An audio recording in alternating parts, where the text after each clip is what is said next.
So thank you once again for coming along to the energy advantage. As I said earlier, this is really going to be an insightful and educational foray into how we produce better energy, not just for the workplace, but for our families, our hobbies, anything that we so wish to invest our time and effort in. Energy is at the root of that. So I'd like to start by asking a question. Does anybody in here know anybody, whether it be family, friends, colleagues, or is somebody that struggles with health challenges and conditions such as high blood pressure, high levels of cholesterol, excess body weight around the midsection, tiredness, maybe cravings, difficulty controlling their food, sleep issues, sleep challenges, insomnia, polycystic ovarian syndrome. And I'll stop there.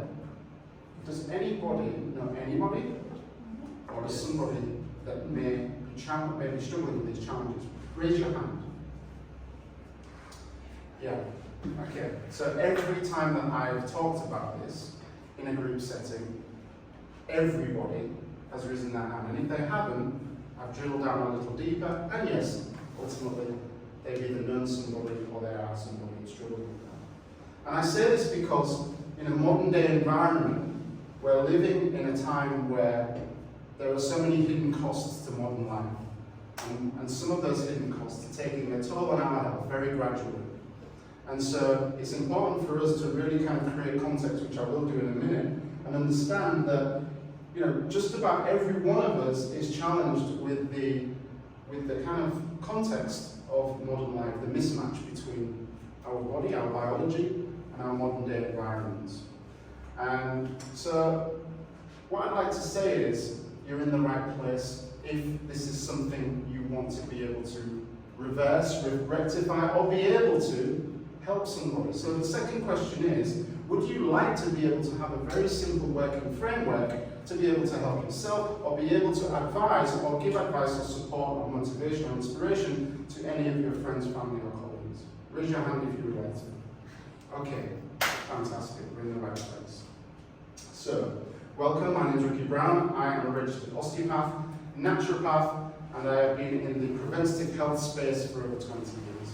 So I've worked in both public and private sector healthcare, at the forefront of the NHS in the UK. I've worked in the movie industry, I've worked in professional sport. And in the last 5 or 6 years, I have really focused on metabolic health, which I will get into a little bit more. But that is really how the body produces energy to basically power every single function of the body. And I came into that because, as an osteopath, many of my patients that would come into the clinic were struggling with reoccurring symptoms that I couldn't get to the bottom of. In osteopathy, we use our hands to manipulate the body, and we can offer advice such as nutrition advice, lifestyle-related advice, but I wasn't really getting the results I wanted until I realised that when I swam upstream and I took blood tests and I saw what was happening, many people were struggling with metabolic dysregulation, whether it was high blood pressure, high cholesterol levels, chronic inflammation, and this was causing joint pain and the likes, and manifesting in musculoskeletal or muscle and joint problems. So I decided, well, I'm going to leave the clinical setting and I'm going to try and do this and provide a little bit more effective interventions. And it was scary to leave the clinic, to leave the predictability of the medical hierarchy and setting, and foregoing my regular wage, and I moved into the community. And within the space of a few months, I was realizing that just tweaking people's diets, I was taking them off long-term pain medications, antidepressants, avoiding surgery, just by tweaking their diet. I was more amazed than anybody because I was a skeptic. Even though I ate well, I didn't realize the power of food. And it wasn't just food, it was adjusting people's sleep. It was helping people manage their stress levels. It was helping people just sync their natural bodily rhythms with the environment to create more harmony, which would downregulate inflammation, downregulate the nervous system, improve their sleep, improve their energy levels, reduce their body weight very, very easily. So, enough about me. Now, what I'd like to do is just introduce you gradually to a very simple framework that I think is going to help not just you, but friends, family, and colleagues. But first of all, I'd like to start with the context. And this kind of speaks for itself. So when we look at the ASEAN nations and we also look at the Western Pacific region, we see that Malaysia is the highest for metabolic dysfunction, type 2 diabetes. It's an estimated at the moment 1 in 7 people. Now, and we're talking about from the day you're born to the day you die. So we're not talking about adults, I'm talking about 1 in 7 people in Malaysia are estimated to have type 2 diabetes. 26% of young adults between 18 and 40 are estimated to be pre-diabetic. And over 50% of adults are estimated to be overweight or obese. And metabolic syndrome, which is a collection of metabolic dysfunction, is estimated to be 1 in 3 people. And most recently, where do you get the stats? Is it publication? This was from the start publication. But there's also a systematic review produced in 2022, which I can provide you references for, which shows very similar statistics. Recently, in the beginning, I think it was at the beginning of this month or the end of February, the health minister reported that Malaysia is spending 64 billion on managing non-communicable diseases and lifestyle. His budget is 46 billion. So this is what we're facing here in Malaysia, and this is why I feel very passionate about it. And I didn't know any of this before I came, but I knew that, with the experience I had from the UK and the Middle East, that, metabolic issues it's not just happening here, it's worldwide. And it is this mismatch between mankind, our biology, and our modern environment. So let's get into some learning objectives. So today, what I'd like us to be able to do by the end of this is to identify some of the causes or some of the major causes of things like fatigue, brain fog, and productivity loss. Explain how blood sugar, stress, and sleep can affect our physical health, our cognitive health, and performance. And also recognize workplace habits that can disrupt metabolic health. Because often, when you think about the Pareto principle, you only have to do maybe 5% of something to get 80% of results. And it can be small tweaks that can really move the needle.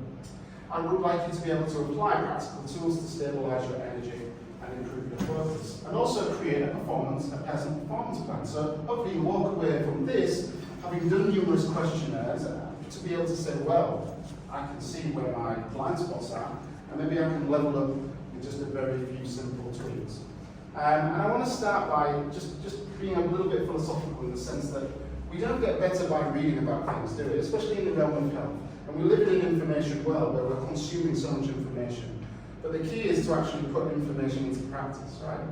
How many of us just take in things, know things, but never actually experiment with them? And so this should be an experiential kind of kickstart for you to actually go away and experiment with yourself.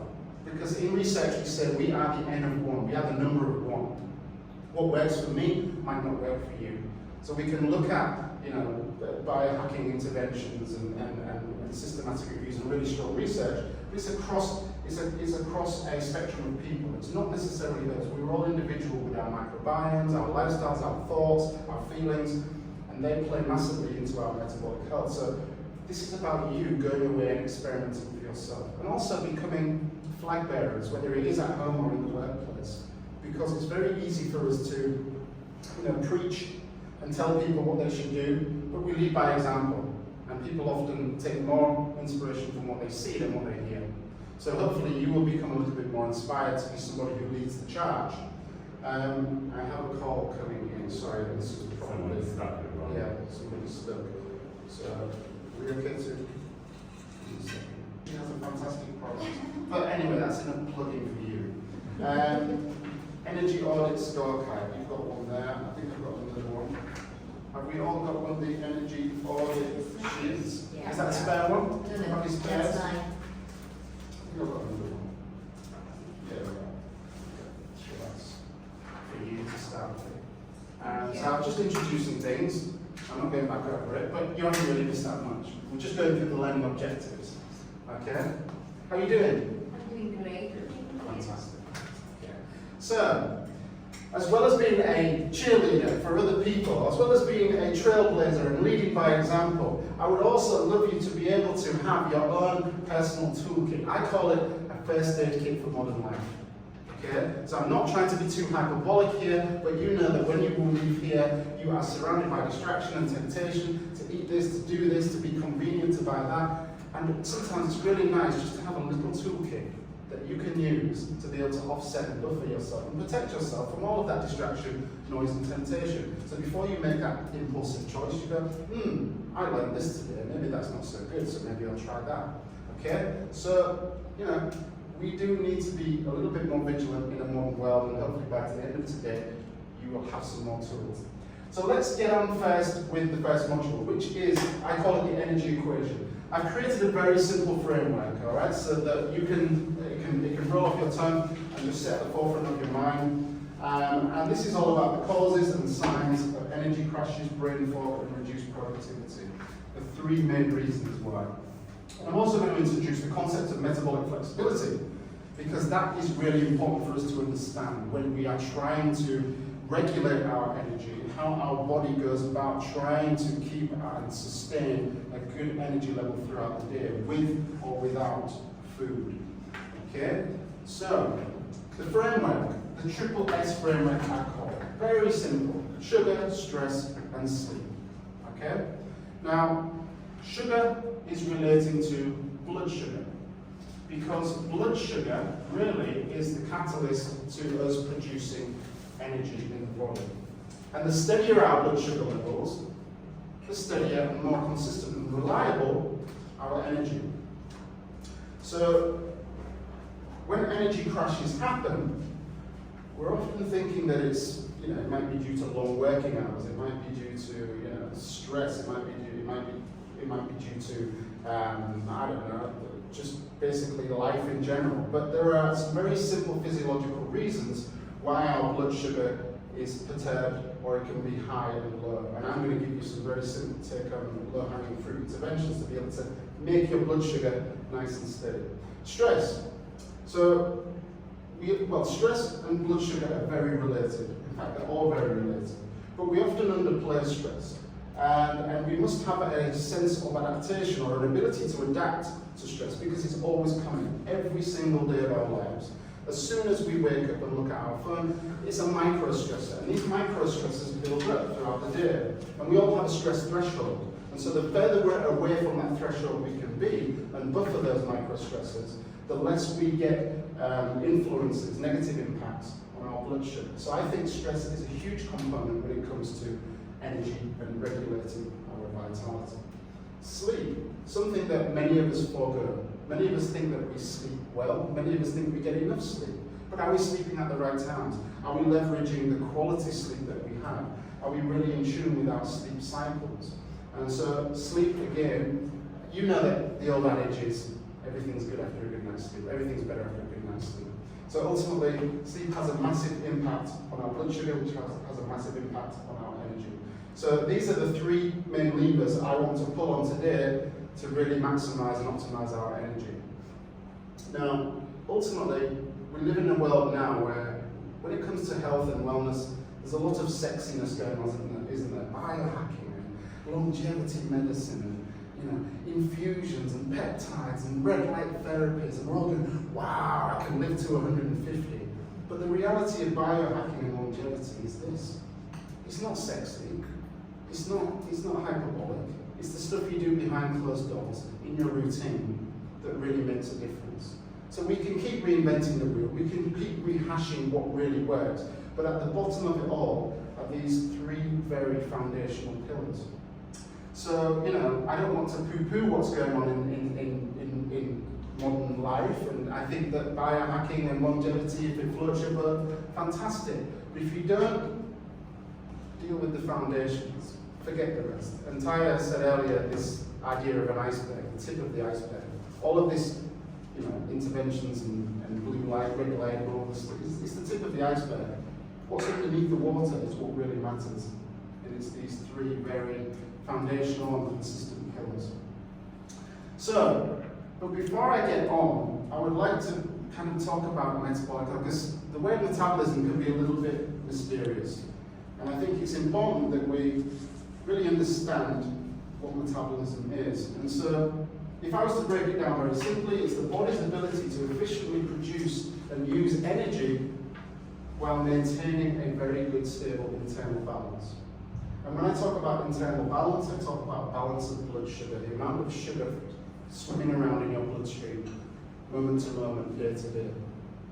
And so in everyday terms, it means keeping our blood sugar stable in response to our food, in response to stimulus such as exercise, stress, and even sleep.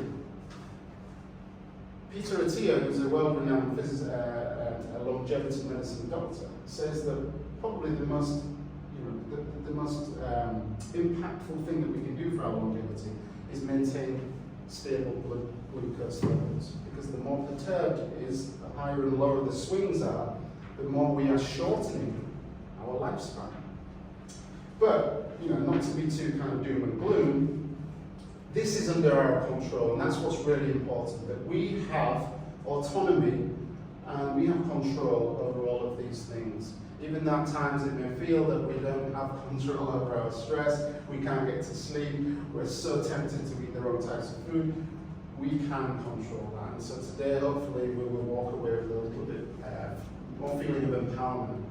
And so this perturbation of blood sugar often happens in response to food, mostly in response to food, because the modern diet is predominantly carbohydrate based, and I'm talking worldwide. Here in Asia, yes, you eat a lot of rice, but ultimately, here in Malaysia specifically, it's only in the last 60 years that there's been this massive exodus from the countryside to the city. And only 60 years ago, only 30% of Malaysians lived in the city, and now it's 70%. So with that, there came a change in our diet, there came a change in our activity levels, our exposure to natural light, and all of this has had an impact on our blood sugar. So now, we want to bring our food cultural habits with us into the future, but we're not bringing the rest of the stuff, we're not adapting. So we don't have the same amount of physical activity, natural light, togetherness in small communities. All these things that will ultimately influence our state of blood glucose. So what generally happens is, this is what we call a kind of a healthy zone of blood glucose, where we would like to keep our glucose levels. But when we eat something like a high carbohydrate meal, we get a high spike. So lots of blood sugar rushes into the circulation, and from there you get so we eat. So this is somebody having a meal, yeah, and let's say that's a nice cake.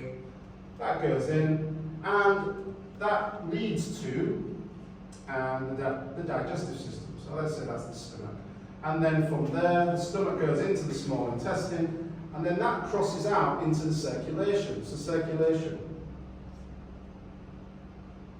And then, so this is now, sugar's gone into the stomach, into the small intestine, and then crosses over the barrier into circulation. From here, our pancreas detects sugar in the blood. And even before we've eaten, the anticipation of eating can actually stimulate insulin release. So insulin is designed to take the blood sugar out of our bloodstream and stick it into our muscles. Yeah? Muscles primarily are the biggest storehouse for blood glucose. So what we want in an efficient metabolism is for that sugar to go in, be digested, get soaked through the small intestine into the bloodstream, and then for the insulin to be released and take it and store it in the muscles. It will leave some in the bloodstream because it needs glucose. We need glucose for the brain. So there will be a certain amount left in the bloodstream. But ultimately, if there is too much blood glucose, we have to go to the muscles. Sorry, I also didn't mention the liver, because the liver will store glucose as well for a rainy day when we need more energy in the form of glycogen. So when the insulin has taken the blood stored it in the muscles, stored it in the liver, and there's more left over, there's too much left over for the brain, then where does it take it? It has to repackage it as fat, and then that will get stored in fat cells. Okay? Fat cells under the skin. Also, fat cells around the organs. Now, that's not an ideal scenario. We don't want too much of that. But when there is a big bump of glucose, like a high carbohydrate meal, we get a high peak. And then what will happen is the insulin released will try and get rid of that as much as possible, but it's not accurate. And so often we get a dip. And that dip is where things like cravings, feelings of being hungry, maybe brain fog, jittery, mood issues, that can happen when the insulin is taken too much and then we've had a sharp dip. So even though there is an accurate level of insulin in comparison to the glucose that comes into the bloodstream, sometimes the insulin overshoots and pulls too much out of the bloodstream, and then we get this dip. And that dip can then lead to, the crash, the fatigue, the moodiness, and all the things that affect our day-to-day performance. So what we're trying to do is avoid eating too much or having too much glucose dispersed into the bloodstream so that we don't overshoot when insulin comes in. And this happens because of things like insulin resistance. So when insulin takes the glucose to the muscles, if there is too much of that happening, the cells in the muscles, they have this lock on them, and the insulin comes in as the key. And that key stops fitting. The muscles, the cells said, we don't need any more glucose, we're tired. And this is called insulin resistance. This is where the cells of the muscles, even the liver, and even our fat cells, they say, no, we don't want any more sugar. And that's when that gets repackaged as fat. And that can sit around the organs, that can sit under the skin. And often we think of being overweight as a problem, but there are many people who are overweight, who appear overweight, but they're metabolically healthy because the safest place we can store fat is under the skin. It's when it starts to be stored around the organs where it becomes more dangerous. Okay? So a lot of the time when we're talking about being overweight, the most dangerous or volatile type of fat sits around the organs because that is more active, that is more inflammatory, and that can cause things like inflammation, insulin resistance, and type 2 diabetes. Ricky, can you give us some numbers to the ranges? What constitute high, low? The numbers for the ranges? Yeah, okay. So maybe we'll do that a little bit later on. Okay. Yeah, but for now, we just kind of stick around. We just talk about this energy zone. There is a range, a healthy range, around about 6-7 millimoles, where that we want to stay within. But often, because of our diets, because of the ratios of our food, we have lots of carbohydrate on the plate. We might have a little bit of protein. We might have a few veggies as well. We're often pushing out blood glucose beyond that healthy range. And so the insulin has to come out, grab it, take it away to store, and then we get a dip. And this is where we experience some of these what we call energy troughs. So it's really important that it's not just about food, because stress as well can create a blood glucose high. So when we're stressed, the energy that's stored in the liver, the glucose that's stored in the liver, is released to get ready to fight or flight. Yeah? So what can often happen is, if we're under a lot of stress, the liver is constantly releasing sugar to prepare us to either run or fight. And similar with sleep. When we're sleeping not enough, or we're sleeping irregularly, the muscles, the liver, and the fat cells again become more resistant. So the sugar that's floating around isn't being able to get pushed into the areas of the storage units that it should be in. So again, it's coming back to this sleep, stress, and its impact on sugar. So what we're really trying to do is get a steady level of blood glucose throughout the day in response to food, exercise, stress, and all of the activities we're doing. And the main causes of spikes are as I've mentioned, eating refined carbohydrates, eating only carbohydrates in a meal, eating fast, so eating your food too fast, because that's going to create a quicker absorption of glucose and a quicker release of insulin. Eating or drinking liquid calories. So a lot of the time we drink, well, this is got no calories, coffee is okay, coffee and tea with no sugar. But we drink a lot of sugary drinks like fruit juices. And a lot of people think, smoothies are actually fine and fruit juices. But actually what you're doing is you're extracting the sugars out of your fruits, out of your vegetables, and so you're creating a scenario where that sugar can be bumped into the bloodstream very quickly. I got interesting was the key point. Because the liver stores the glucose, right? Excess glucose. And what is there a difference in how the pancreas treats the high glucose, when the one that's released by the liver because of stress and things like that, versus the one that's food induced? Or the pancreas doesn't know. The moment it senses high glucose in the blood, it will just release insulin, Yes. Yeah. regardless of whether the source is from the liver or from food. Right? Insulin acts in response to blood glucose in circulation. Yeah. So whether it is stress, whether it is excess sugar, as soon as that, and also anticipatory as well. So when you're about to eat food, you're sending a cephalic signal to your pancreas to release insulin as well. So it sometimes can happen without the presence of, even just in expectation and anticipation. But generally, when the sugar is there, it triggers the pancreas, whether that be through stress or. So is that good, anticipating that you're going to eat the food and the pancreas starts secreting insulin, so that your high will never be high, because there's already insulin circulating in your bloodstream before the food is digested, the sugar. What do you mean? So if you're eating on top of what You anticipate you're going to eat, right? Yeah. So the insulin is already releasing, the pancreas releasing the insulin. So that sort of like smoothens out the highs. I'm not sure about that, but what we do know is that insulin, the amount of insulin released in response is trying to titrate to the level of glucose available. But as I said, sometimes it overshoots, so there can be too much insulin released and it takes too much glucose out and causes the dip. So it's trying to level itself out in response to the amount of sugar there. So there may be a tiny release in anticipation of food, but the major release of insulin from the beta cells is in response to the amount of glucose in the bloodstream. So it's a pretty well-regulated system until we start to become insulin resistant, until we start to become a little bit, dysregulated metabolically. So I said liquid calories and also the time of day. So the same meal in the morning will have a different response to insulin as it will in the evening.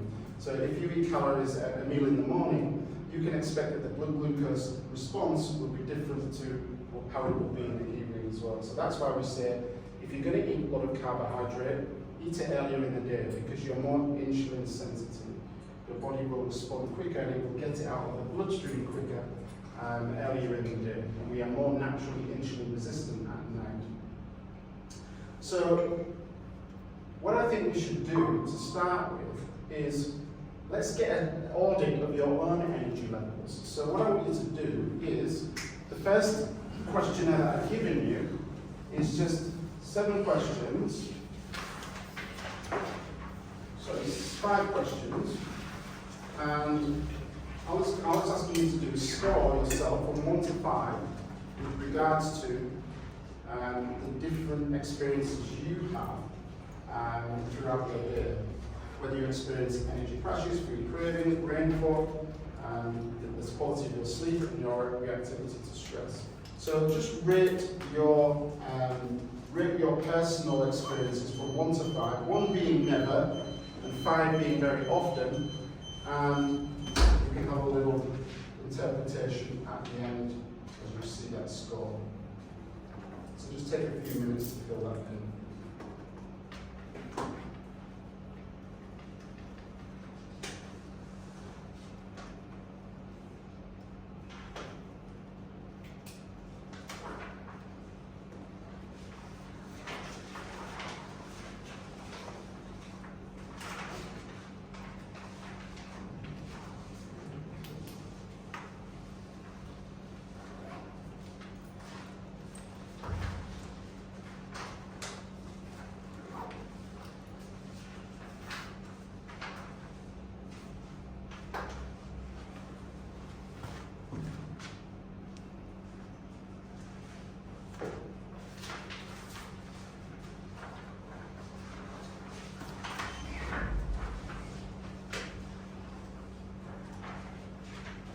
And at the end there, you just add your scores up, and at the bottom you will see an interpretation of your score. So whether you're in the least you score would suggest that you have good metabolic stability, so good stability of your energy levels.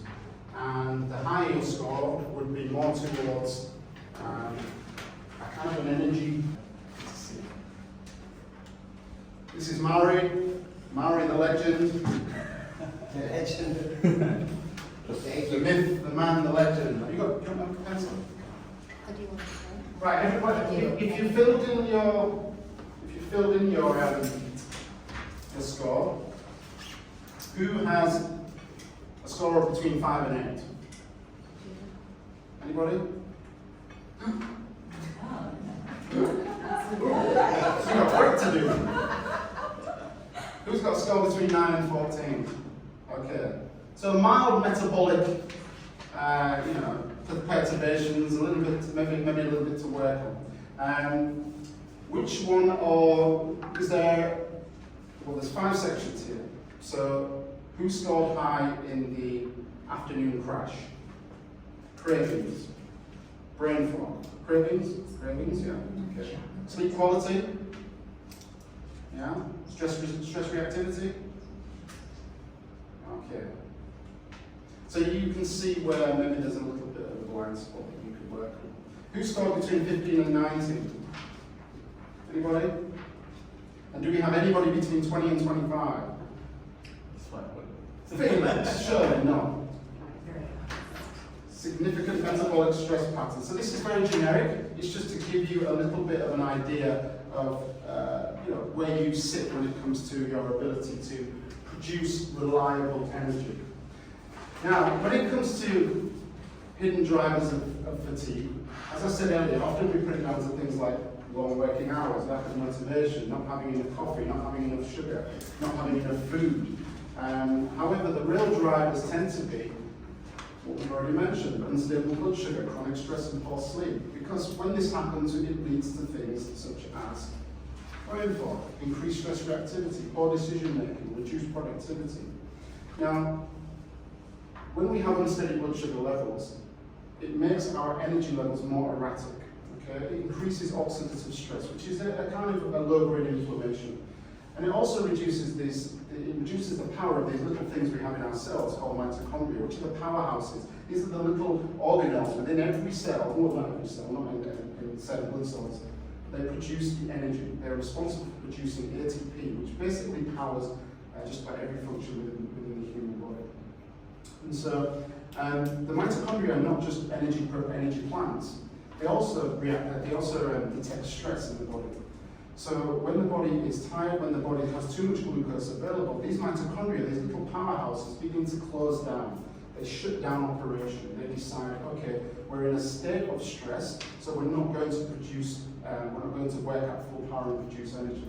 So it's really important that even on a cellular level, that we are trying to optimize our blood glucose levels with our sleep, our stress, and the way we're eating as well.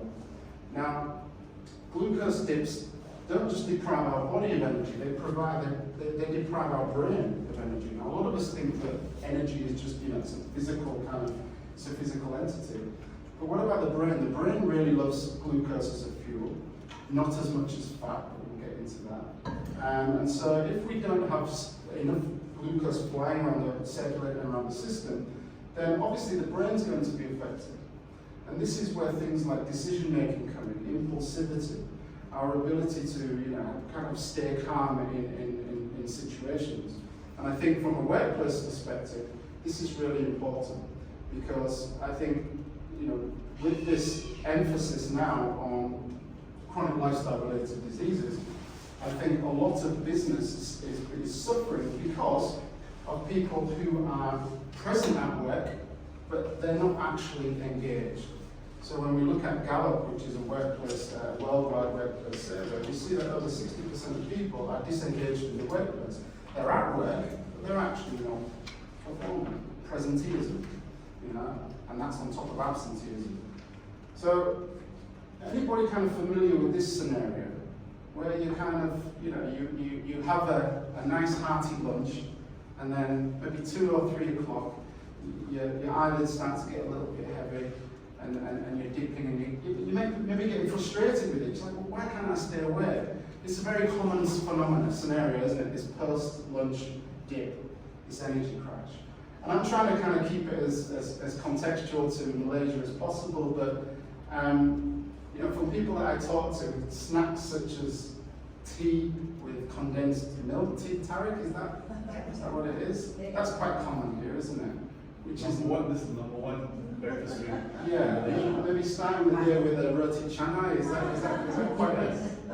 quite a popular thing? Or nasi lemak. Nasi lemak. Yeah.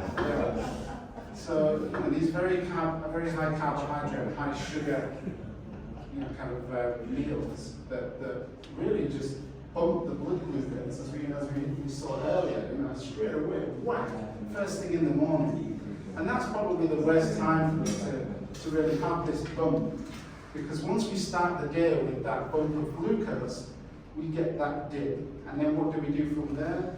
We're then searching for quick energy because we've now got low energy, and so we have this roller coaster effect.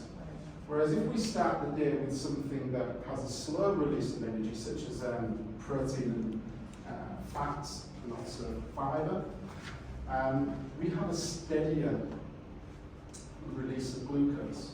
So we don't necessarily get that dip, which then kind of impulsively draws us towards quick energy, sugar, carbohydrates. So snacking, which is you know, it's kind of a cultural thing here, isn't it? To have snacks, not just to eat 3 or 4 meals a day, but to have snacks in between as well, right? And we can say that is driven by biology, but also it's a cultural thing, right?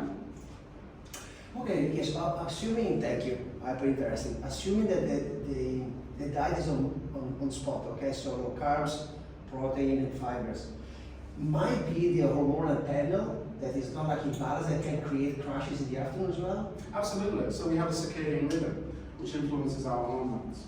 So in the morning we have a release of cortisol, which is a stress hormone, which really helps to release glucose from the liver to prepare us for action. Because we're waking, we're ready for the day. So from a hormonal perspective, yes, you will have a bump of energy or stress hormone and energy in the morning. But what we do in the morning is we reach for the coffee. Coffee stimulates cortisol, so we get an extra whack of cortisol, which releases more glucose. So the insulin comes out, grabs the glucose, and then we have a dip. So yes, there's a hormonal thing to it, which is our natural circadian or our natural sleep-wake cycle that influences our hormones as well. Absolutely. But hormone imbalance doesn't come from nowhere. And this is one thing I think the chicken and the egg scenario, a lot of people don't really get there must be a causative factor for hormones to be out of balance. So when people say, oh, I put on weight because of my hormones, but what's driving the hormonal imbalance? There has to be something there, unless it's a genetic predisposition or a problem, which is very, very rare in the context of modern life. Most of the time, hormonal imbalances are driven by things such as excess carbohydrate in the diet, not getting enough exercise, sleep dysregulation, excess stress. So hormone imbalances don't occur just spontaneously. So would you say that the energy crash in the afternoon is mainly because of diet, the way the food intake we have, or can be other causes as well, of course, maybe poor sleep and blah, blah, blah. Yes, like I said, there is a circadian influence. So as cortisol starts to drop through the morning, that can induce this chemical called adenosine. Adenosine creates sleep pressure. So adenosine is, I don't want to get too deep into it, but energy is produced in the body through a chemical called ATP, adenosine triphosphate. As ATP is broken down, it goes to it loses a phosphate. So then it's adenosine triphosphate to diphosphate, and then to monophosphate, and then you have adenosine. The more adenosine that builds up, the more sleepy you get. So throughout the day, we're building up this sleep pressure to go to sleep. We have a drop in cortisol from the morning. So yes, there is this kind of hormonal influence, but mostly that will get supercharged by a lunch or a midday meal that is high in certain macronutrients.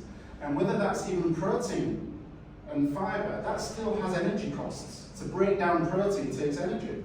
So you may feel a little bit sleepy even after eating protein because it takes energy to break down protein. But carbohydrate generally bumps the glucose and then dips the glucose very quickly and very rapidly. So, you know, I'm not just going to throw carbs under the bus, but I am going to talk about macronutrient ratio in the sense that we really must think about how much of this we're getting, not just after lunch, but also from the beginning of the day. So your first meal is really important. The first meal of the day. And often people say, oh, breakfast, whether it is important. Fasting, breaking the fast can be any time in the day. Your breakfast doesn't have to be in the morning. So my opinion is that breaking fast is the most important meal because of its influence on our blood glucose levels and our energy levels. Ricky, you just give a very good hack, but I don't know whether it is good or bad. Just take creatine monohydrate because that will replenish the ATP that's broken down and you won't get a crash. Yeah, well, creatine does that. Creatine replenishes your ATP stores, it improves recovery. Yeah. So I know I've posted several times in the group about creatine monohydrate, especially for females.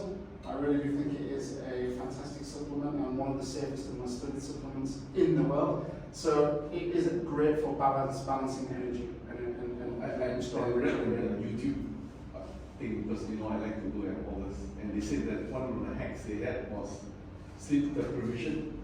You don't sleep for a couple of days.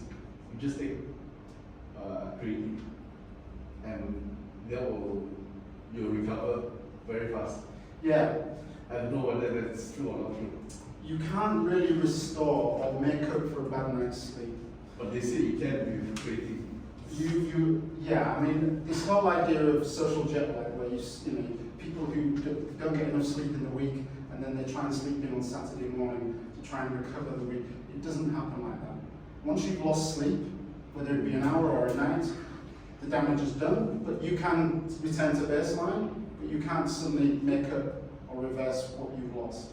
So my advice is never compromise sleep, and you can never really make up for it either. So yeah, metabolic flexibility.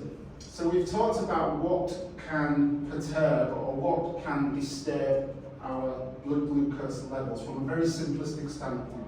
And I've talked about it from the context of food mainly, and we will get into stress and sleep in the next modules, but I want to start to talk about metabolic flexibility, which is really important, and this is our body's ability to use different energy sources. Okay? So I always use the analogy of a hybrid engine.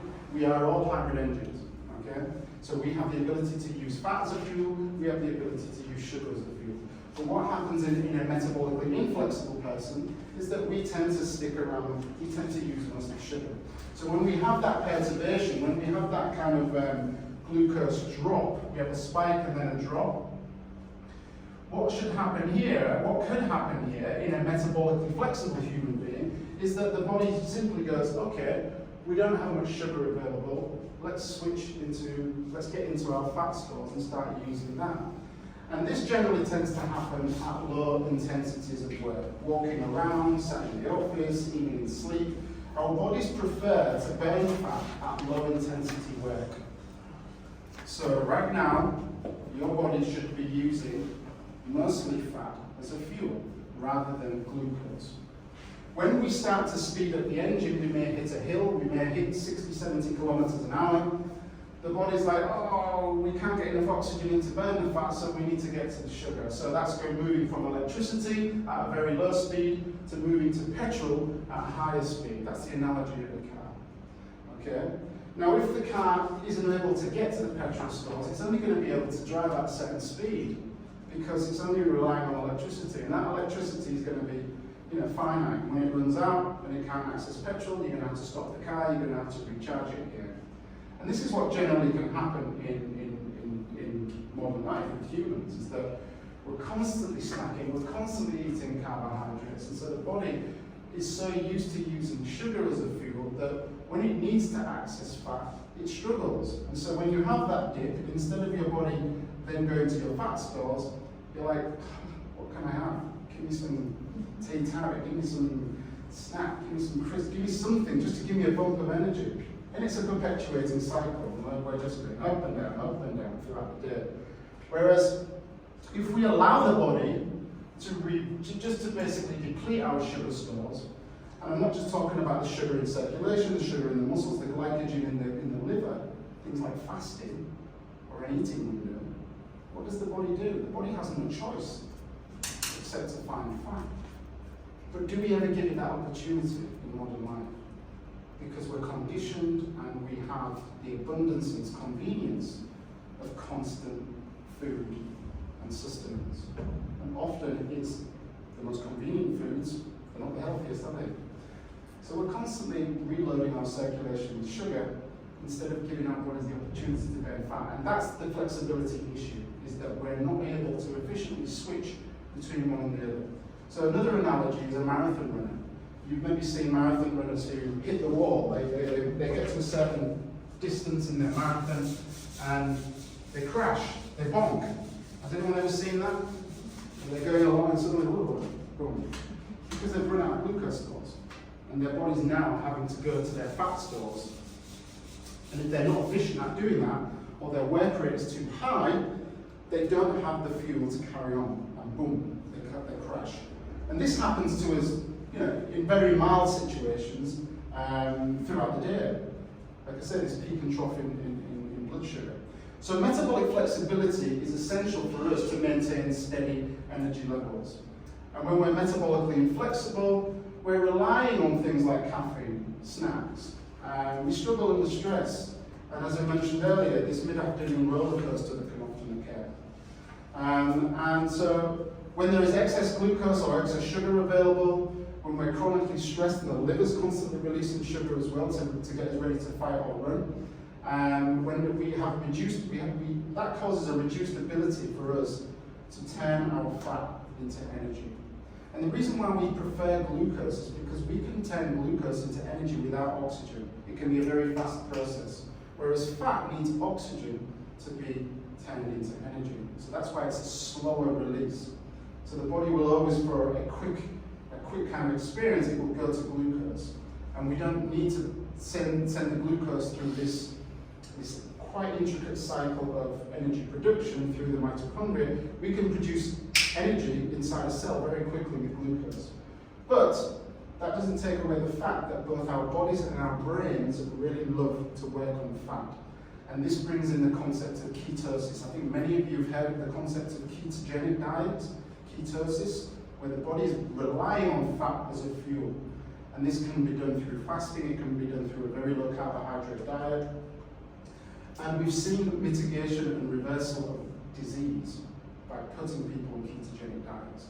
We've seen cessation of the advancement of Alzheimer's, so a reduction in the progression in Alzheimer's.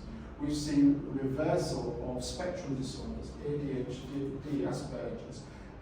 We've seen people reducing chronic inflammation, brain inflammation, by reducing the carbohydrate intake. Because ketones are not just a fuel, they're actually medicine for the brain as well. So I always recommend people not just eating quite a low carbohydrate diet, but actually fasting now and again, because it's like a spring clean for the body. And it really does train the body to use fat as a fuel, even in the presence of sugar. So when you've done eating windows, low carbohydrate diets, you may be fasting regularly, the body will still, even in the presence of sugar, prefer fat. So you're training your body to be a fat-burning machine. And that's what happens with athletes. A lot of high-performance athletes, endurance athletes, actually prefer, or they train their bodies to use fat. Because if you think about it, fat has 9 calories per gram. Sugar has 4 calories per gram. Which is going to give you the most energy? Fat. But you've got to be able to access it. You've got to be able to oxidize it.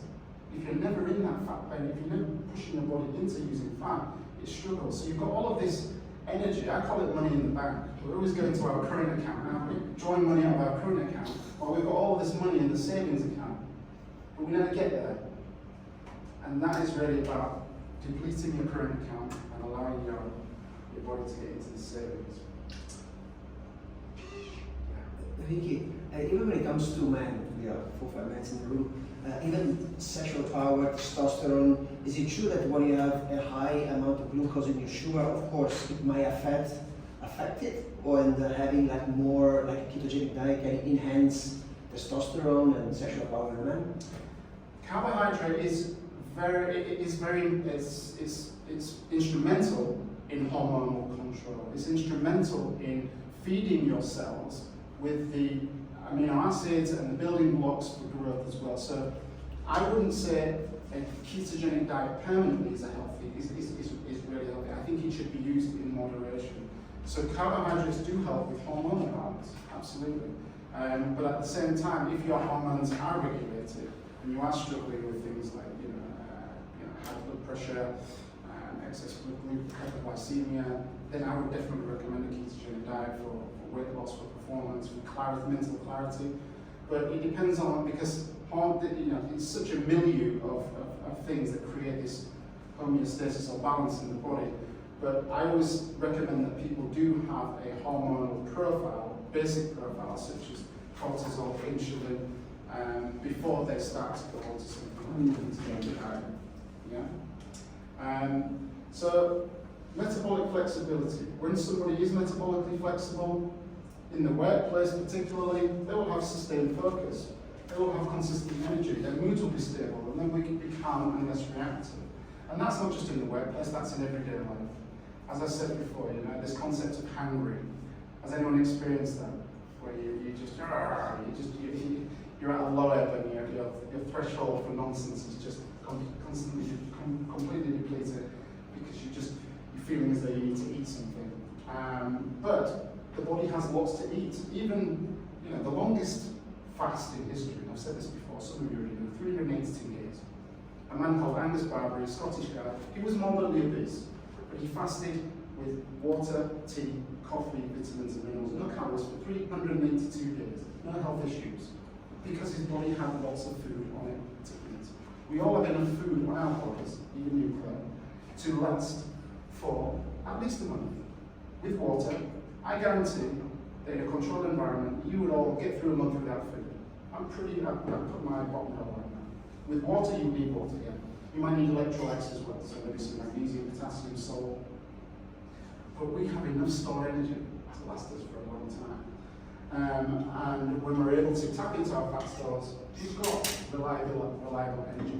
So, let's have a bit of a blood sugar audit, shall we? No, blood sugar, what did we do? Energy. Let's see what our blood sugar is like. So, take one of these and fill it in, and then we'll have a little break after this.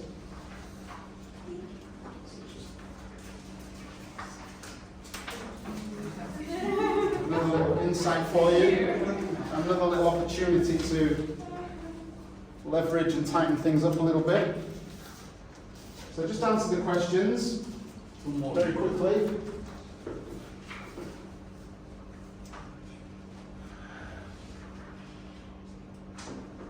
We've got, this time we've got 7 questions. Has that got one? Got one?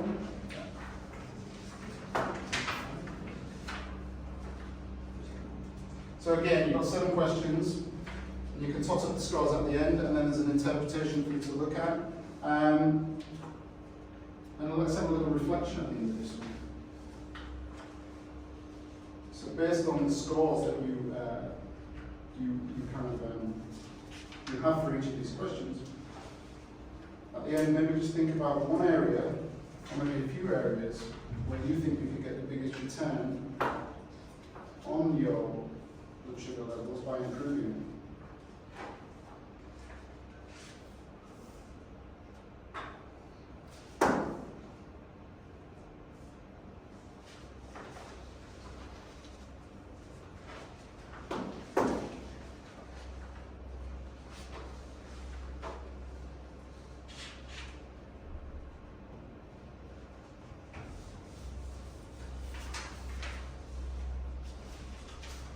So does that analogy of using a hybrid car, does it make it a little bit easier to understand?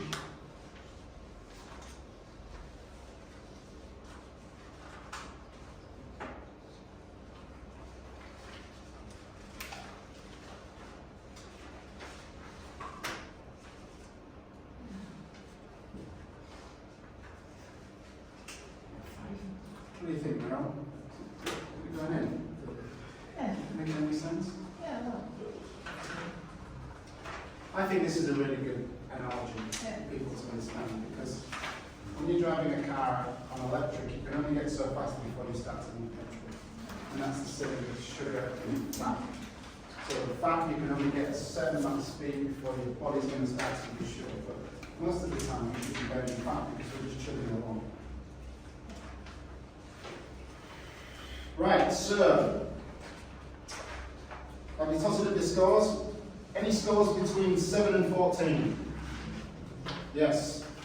So your blood sugar generally looks quite stable. Between 15 and 24? Okay. So maybe a few drivers of instability present. And do you experience any kind of fluctuations in your energy levels throughout the day regularly? So any dips, any jitters, any brain fog? depends on what I did the evening before. A few glasses of vino. And high instability, 25 to 35. Anybody score between 25 and 35? Huh?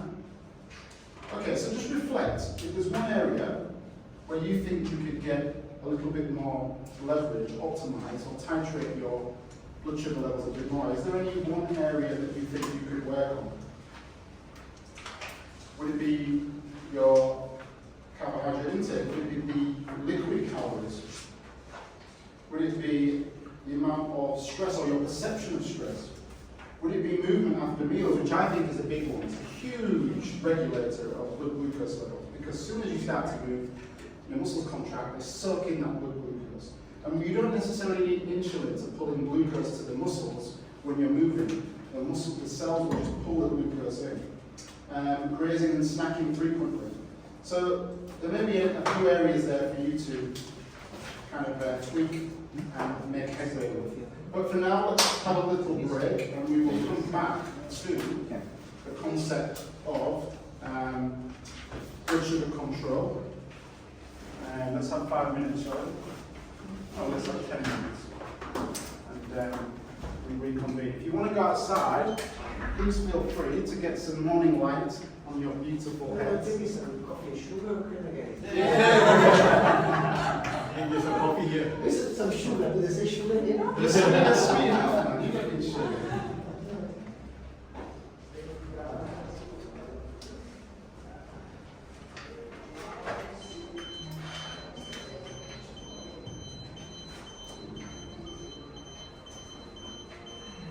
Sorry about that noise.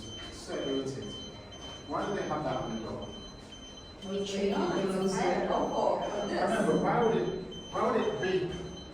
When it's open? The door's open. Yeah, but isn't it actually a good thing to have the door open?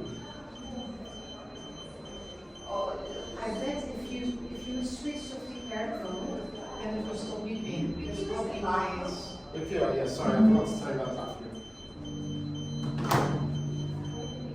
So if you go out to the second. Grandparents and all.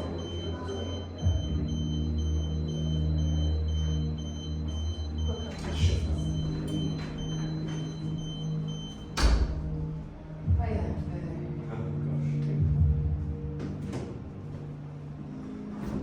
Okay, so hopefully I'm making a bit of sense so far. I'm trying not to go too deep down the rabbit hole because some of these mechanisms can be very, very intricate. I want to keep it very surface level, but is it making sense?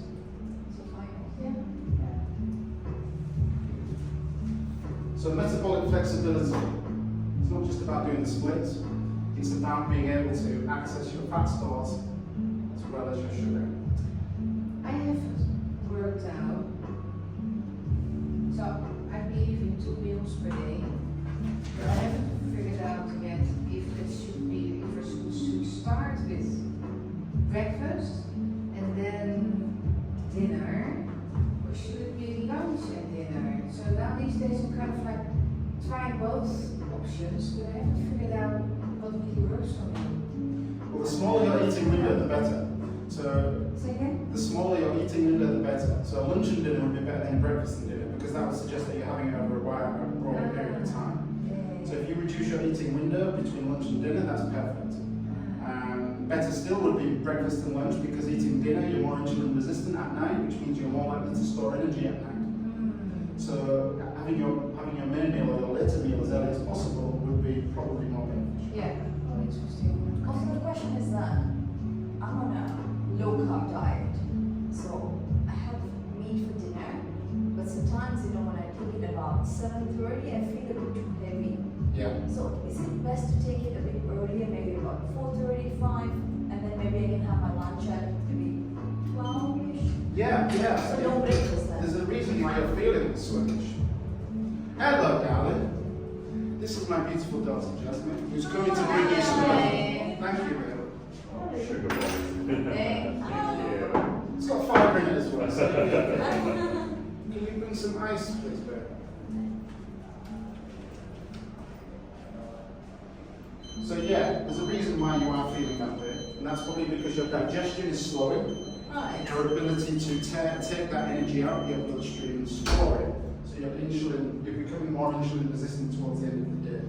And that's because you're being prepared for sleep. So there's a reason why you feel sluggish later on, because you're not digesting or you're not moving that food out of the glucose out of the bloodstream as efficiently as you would be in the morning. But usually they say you should have your meal before 7 or something, right? I mean, it really is, there's no should, could or would, but what we do know is that you become more insulin resistant towards the end of the day. So the later you eat, the more likely you're going to have an energy crash and store as fat. Yeah? So your breakfast and lunch is dinner.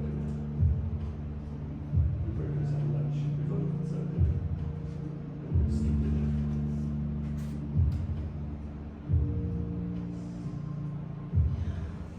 But if you think about it from an evolutionary standpoint, I always like to use evolution. There's a great saying from an American evolutionary biologist, and he said that nothing can be understood in biology except through the light of evolution. So only 10,000 years ago, which is less than a second in a 24-hour clock of humans being on the Earth, we were living outdoors in nature. We were eating between sunrise and sunset, because if we ate after sunset, we would be attracting probably predators. If we were lighting fires and things like that, so we would be eaten. We would be done with food as soon as the sun was falling. And we've spent hundreds of thousands of years doing that. And it's only in the last 10,000 years, which is a tiny sliver of time, we've introduced artificial light. We've introduced food abundance. So the body hasn't changed quickly enough to adapt to modern environment of constant food, artificial light. And this is something that is not necessarily appreciated, is that it takes thousands and thousands of years for the human body to adapt to changes. And think about the amount of change that we've experienced just in the last 20 years, never mind 10,000 since the introduction of artificial light and agriculture. But I'm talking about the switch from being a hunter-gatherer to agriculture, which was 10,000 years ago. We stopped being nomadic animal hunters, and we stayed in one place and we planted crops. But the body hasn't adapted to our modern environment. So I always like to use evolution as a window to look at the way our bodies are responding to sitting indoors all day under artificial light, eating processed foods. It's like an animal in a zoo. You put a lion in a cage and feed it grains, what's going to happen? That's a similar thing that's happening to human beings.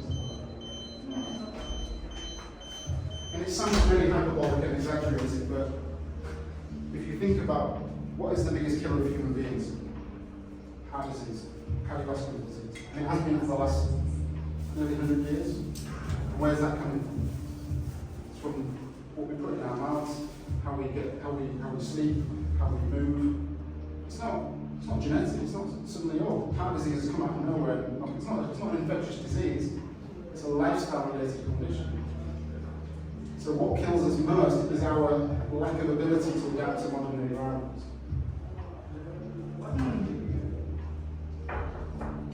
But the empowering thing is we have control. Yeah, you don't have to. Your niece is coffee producer. Well, Felix is the artisan coffee producer. He is the barista. Yeah, thank you. Possibly the most. Thank you, Felix, for bringing that coffee. I feel a little bit charged. Some people really need it. There's some melon there, which was provided by my beautiful daughter, which is a shame we missed. Yeah. Thank you very much. And no need a coffee. Ricky, can I give you a top up? Yeah, why not?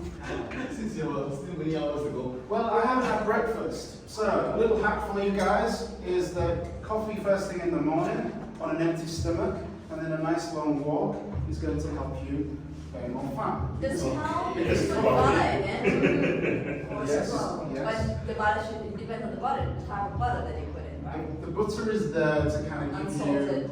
Oh, give you energy or give you satiety, so reduce feelings of hunger. We call it bulletproof. I use coconut oil in this now. Right. But because coffee or caffeine helps to mobilize fat stores, if you it helps to mobilize your fat, so it pulls it out of the fat cells and gets it ready to be used as energy. So if you fasted all night and then you have a coffee and go for a walk, you're going to burn fat. You're going to burn more fat. Yeah, so I use that as a performance hack. I use it with triathletes, I use it with myself. If I fast, I'll have coffee and then I'll exercise. Because it's an energetic aid, which means that you train better because it makes you more alert. And you burn more fat. Cheers. But for some people, when they take coffee, and they can also sleep on it. Yeah, some people have a very good metabolism when it comes to coffee. So the half-life of coffee, which is the time that it takes to reduce the coffee by half in your bloodstream, is around about 6 to 7 hours. But some people have a faster metabolism. They can metabolize coffee quicker and get more of it out of the bloodstream quicker. A lot of people think that coffee provides energy, but it doesn't. Remember I talked about this concept of sleep pressure, adenosine. Caffeine just basically prevents you from feeling sleepy. Hey! Round of applause for my beautiful daughter. Keep it nice. Keep it as nice and cool. Thank you, darling. Extra bonus. Thank you. Yeah, vodka as well. Josh, can you get the tequila as well? This is for glucose regulation. Regulation. In the morning, the glucose goes away. Ricky, what if you don't drink coffee? So is anything equivalent with caffeine in it that's fine? Green tea? Tea, Even black tea has caffeine in it. But coffee tends to be much more, is more impactful. But green tea has a good amount of caffeine as well. Or you can just go for a caffeine supplement if you want it, which a lot of people use. It's an energetic aid for training, for alertness. It's really important you get your timing right because I said 6 to 7 hours of a half-life means that if you have your coffee in the afternoon, you're going to be still stimulated by the time you should be winding down. So ensure that you have your coffee, I would say mid-morning, because remember, when you wake up, you have a bump of natural cortisol, a natural bump of energy. And the caffeine on top of that, you might be just negating the impact of your natural energy rise. So that happens around 7, 8 p.m. and then we might start to get, so around about 10 a.m. I think is a good time for a nice espresso, a long black or something. What do you reckon, Ryan? Being Italian, you must have it down to a T. The first thing you wake up, I make coffee. Yeah. Okay. Regardless. So, module number 2. Here we go. So we talked about metabolic flexibility, that important kind of scenario or mechanism of being able to access our fat stores. Module number 2, controlling blood sugar. So let's talk about the dietary and lifestyle factors that influence blood sugar stability. Let's talk about the stability of blood sugar levels and its impact on our concentration and productivity. Common workplace habits that contribute to glucose spikes, and we'll start to get into some practical strategies now to really kind of improve this. So, unfortunately, many of our work environments, who works in an office here, who works in a group scenario, who works in an institution or a building where you've got lots of colleagues surrounding you. I used to, but Yeah. I just changed my role, yes. And what are the social norms generally in the office environment when it comes to you know, the pantry area, or you know, the work related ethos? Is it, you know, because I know some people still wear the badge of honour of not sleeping for, you know, not being able to sleep and produce most of the work. Some people, you know, they have very little natural light coming into the office. Some people have pantries full of snacks and sugar and things like that. What's the general kind of, is there more awareness now in the corporate environment? Or? There is, but there's still, we have, I used to work in tech, so we have a little snack corner where you can have, it's replenished 3 times a week, and you can buy snacks for RM1. So it's discounted, it's subsidized, but not necessarily healthy snacks. I mean, there are nuts and stuff like that, but there's They get left chips. behind, yeah? Yeah. They get left in the corner. And then, you know, you'll have events, and then when you have events, you'll have food, because the average age of the people who work there is 25 to 30. So you're looking at snacks, finger food, pizza, yeah, that kind of So thing. lots of carbohydrates, lots of refined carbohydrates. Yes, Yeah, yes. yeah, and because it's convenient and it's easy. So, you know, the workplace environment, it's a hotbed, isn't it, for metabolic dysregulation. And often you feel as though you might be the odd one out if you're the one kind of eating carrot sticks and trying to go for a walk after every meal. You know? But I think it's really important that I also think a lot of corporate companies, maybe not now here in Malaysia, but when I was in the UK and even in the Middle East, there is such an emphasis now on their, not just their ESG, their environmental, social, you know, governance, whether it's, you know, looking after, well, showing that they're making efforts to be more conscientious about health, but actually not just ticking boxes, but seeing it as a KPI, and seeing energy and health as a KPI, because of concepts such as presenteeism, absenteeism, and increasing medical claims. And here in Malaysia, the amount of claims, the medical claims, is pushing up the premiums for everybody. And so people who are taking care of themselves, you know, in the workplace, they're suffering at the neglect of a few who are not taking care of themselves, but they're making lots of claims. So insurance companies are having to bump up their premiums as well. So I think it's really important that, you know, businesses especially not, you know, become too authoritarian, but actually see health, energy, metabolic health as a KPI, because I think it's really important as a bottom line. So the workplace can be troublesome, and you know, we've already talked about some of the most common causes that really do perturb our, you know, blood sugar levels, and whether it is the convenience of certain foods, whether it is this kind of what we call a badge of honour. A lot of people think, oh yeah, they go into the office and they say, well, I only have 4 hours sleep, but I still met the deadline. There's still that perception that not sleeping is maybe aspirational or kind of inspirational for people to, you know, neglect the most fundamental aspects of their performance. And obviously, sitting at an office desk all day, staring into blue light screens, is a double whammy for our metabolism and for our circadian health. Because sedentariness, obviously, we're not being able to pull glucose out of the bloodstream because the muscles aren't contracting, and the constant low-level stress of these blue light screens is causing a low-level stress response.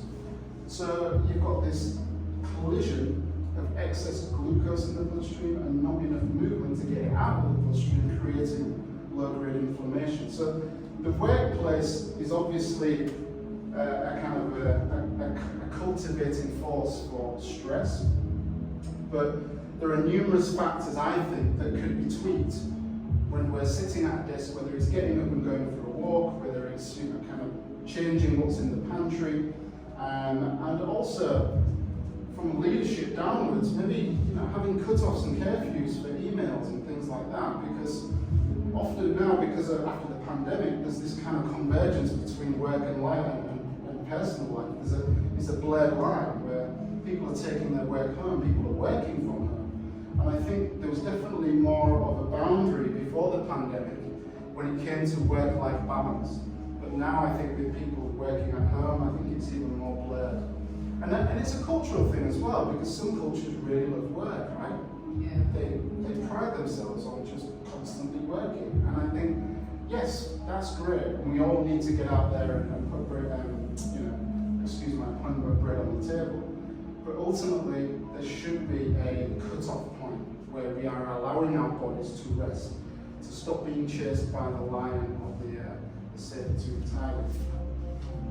So let's talk about some of the common dietary factors that really hammer our energy levels. And I use SOUR as an acronym. So we've talked a little bit about sugar, but sugar in its rawest form or in its most refined form has about 50 plus names. So whether it's, dextrose, multidextrose, whether it's high fructose corn syrup, sucrose, there's so many names to sugar. And I always say to people, read labels. And so many people just look at a brand and go, oh, it's Heinz, it must be good. Oh, it says healthy, it must be good. Oh, it's got a picture of a chicken on it in a grass field, it must be good. We're being manipulated all the time by food marketing.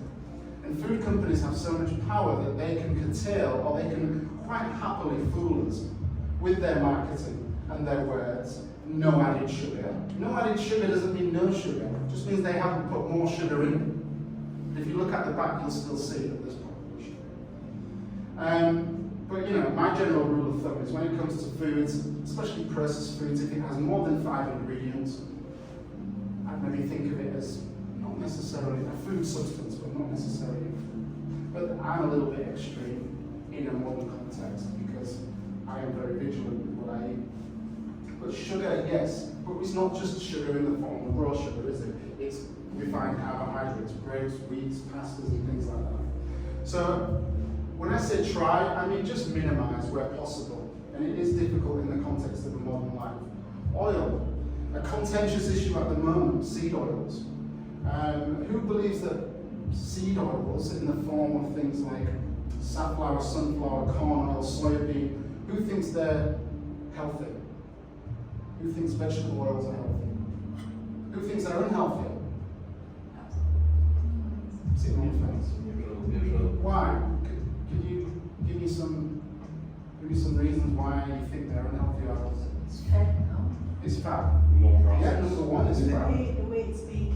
It's more processed. More processed. Plenty of omega-6. Plenty of omega-6. Yeah, exactly. Yeah. And And why is omega-6 not so great for us? super inflammatory for the body. Yes. Well, Sorry. if the ratio, it depends on the ratio, but yeah, generally speaking, it's very inflammatory. Yeah. So it's under the spotlight at the moment, and the food industry is trying its damnedest to protect it. So if you think about, let's use an analogy: the cigarette industry. When cigarettes started to become a little bit of a hot topic because there was a correlation drawn between lung cancer and smoking, the big tobacco barons were like, we need to do everything we can to take the spotlight off cigarettes because if there is this causative factor, we're done for.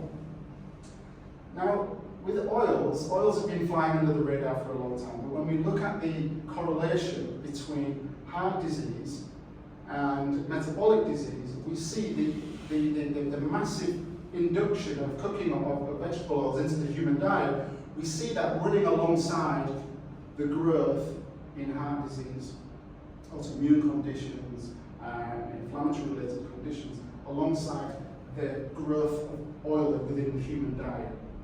We're struggling at the moment because research only funds the research that's really going to back the results that companies want.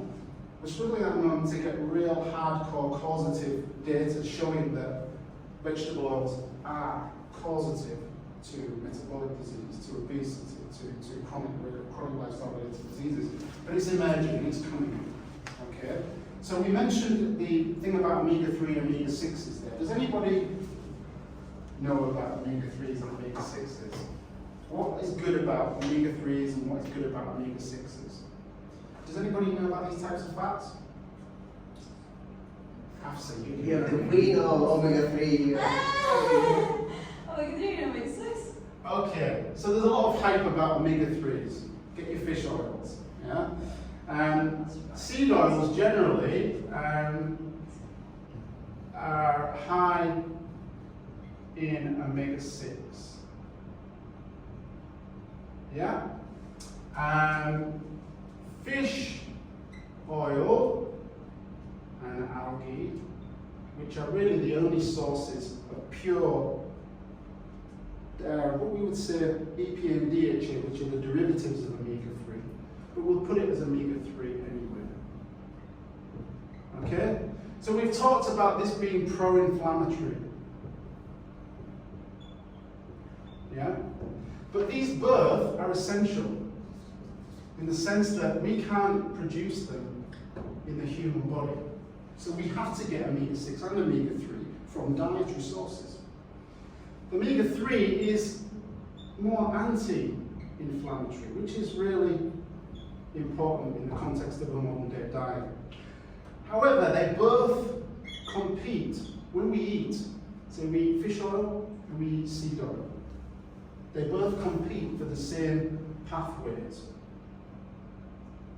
And that pathway determines whether the omega-6 or the omega-3 gets incorporated into the human body. So our cells have a membrane around them.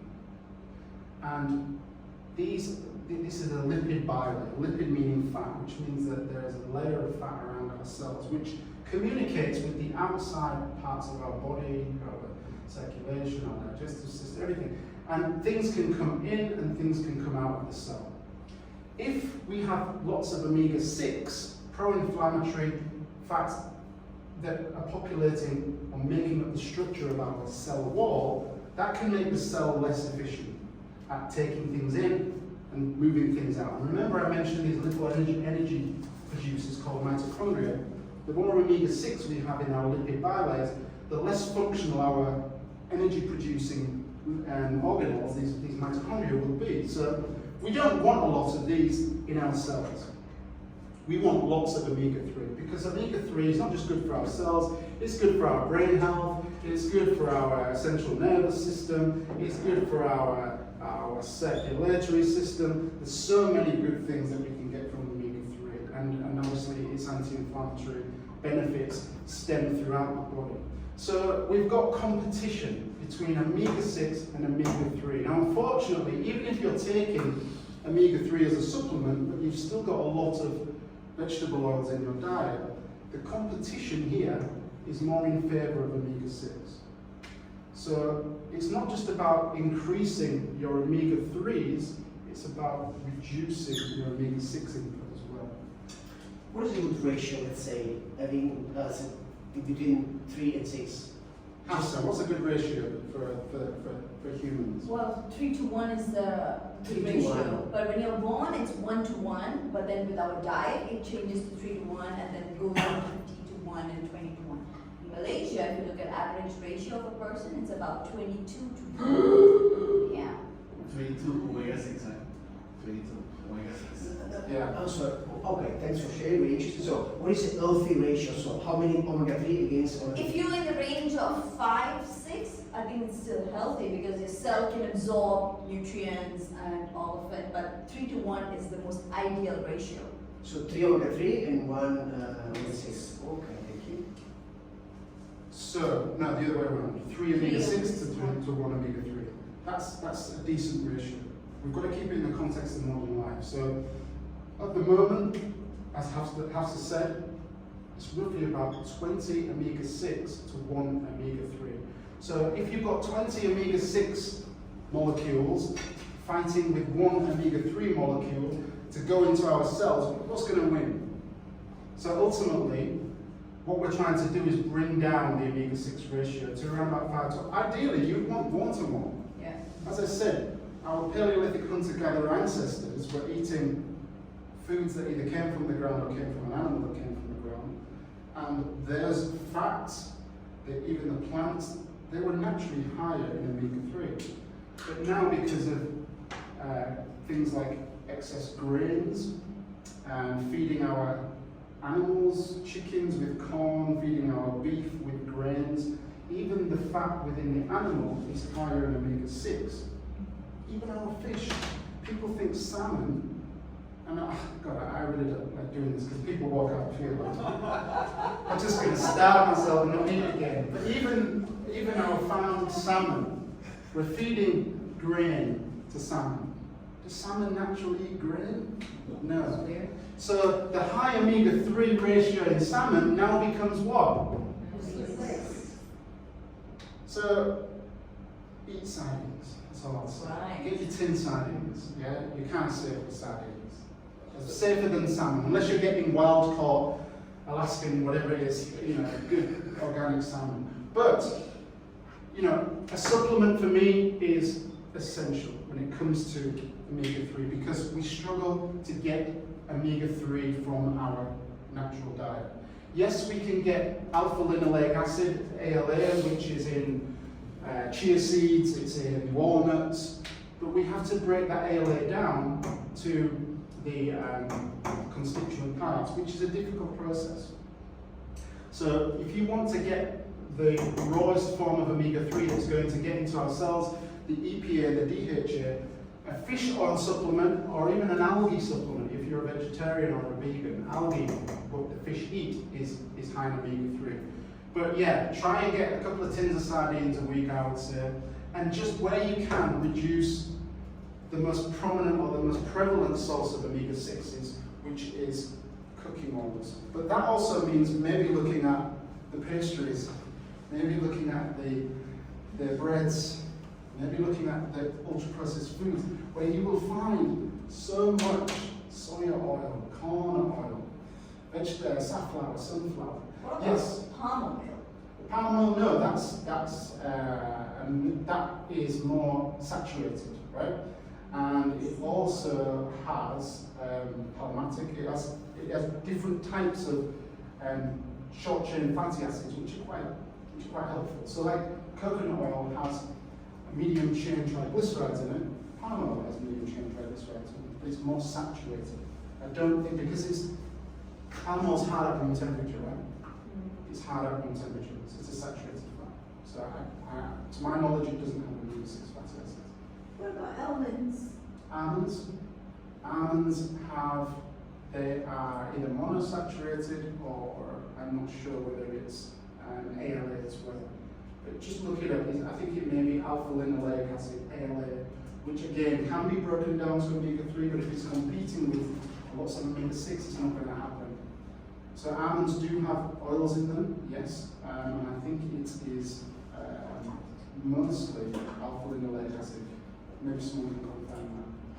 Thank you, man, for sharing this. Very powerful and very tricky because I don't know if any of you is vegan or vegetarian and you eat those fake chicken or fake meat. I really suggest you to check the labels. They got soya bean oil, they got everything inside. Even, I don't know if you got kids, if you give them candies or those snacks. So even in the protein bars, if you do gym, if you see the ingredients in the protein bars, it says no. That's why it's very tricky. It's very tricky to avoid those oils. It's really, as Ricky always preach, whole food.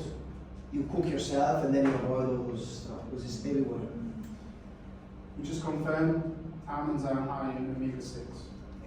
Yeah. So I think nuts in moderation, especially walnuts, because they are high in ALA, which can be broken down to omega-3. I think walnuts are okay. Flax is okay.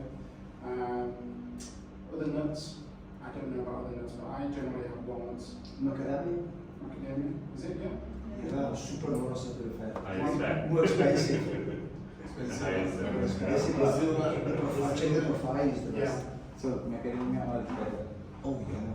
So yeah, when it comes to oils, extra virgin olive oil, coconut oil, even avocado oil, and what else? What other oils? Olive oil. Macadamia. Yeah, extra virgin olive oil, absolutely. So not all oil is bad, and virgin olive oil, extra virgin olive oil is a fruit oil because it's olives are a fruit, so it's not a seed oil per se. So coconut, extra virgin olive oil, and what else did I say? Avocado oil. These are very good oils. If you're going to cook, I would always say cook in something like a palm or an extra coconut oil, because saturated fats are stable at high temperatures. Extra virgin olive oil will be more unstable, so it has an opportunity to become chemically imbalanced as the heat rises. So cooking in saturated fat is not the devil in small amounts, okay, in controlled amounts. But I would say it always trumps cooking oils, vegetable oils. Ultra processed foods. So these two are both in bed Okay, together. one question is, does food timing matter? Since it's competing for the same pathway, does it mean that if you pop in your supplements when you wake up, that will help to dampen the effects of omega-6? You take your fish oil supplements right in the morning when you wake up. I'm not aware of whether timing affects the competitive element. All I know is that when there is an abundance of omega-6 to omega-3, omega-6 will win to be incorporated into our cells and create a pro-inflammatory state via things like arachidonic acid. So I'm not sure whether that changes over time. I haven't read any literature which shows that if you eat it, say, in the morning, you're going to get more omega-3s. I'm just more concerned about the balance of omega-6 to omega-3s. So ultra-processed foods, I think we know about this. Ultra-processed foods are foods that have they have elements of food in them, but they also have lots of things like emulsifiers, stabilizers, colorings, enhancers, food, sweeteners and flavor enhancers.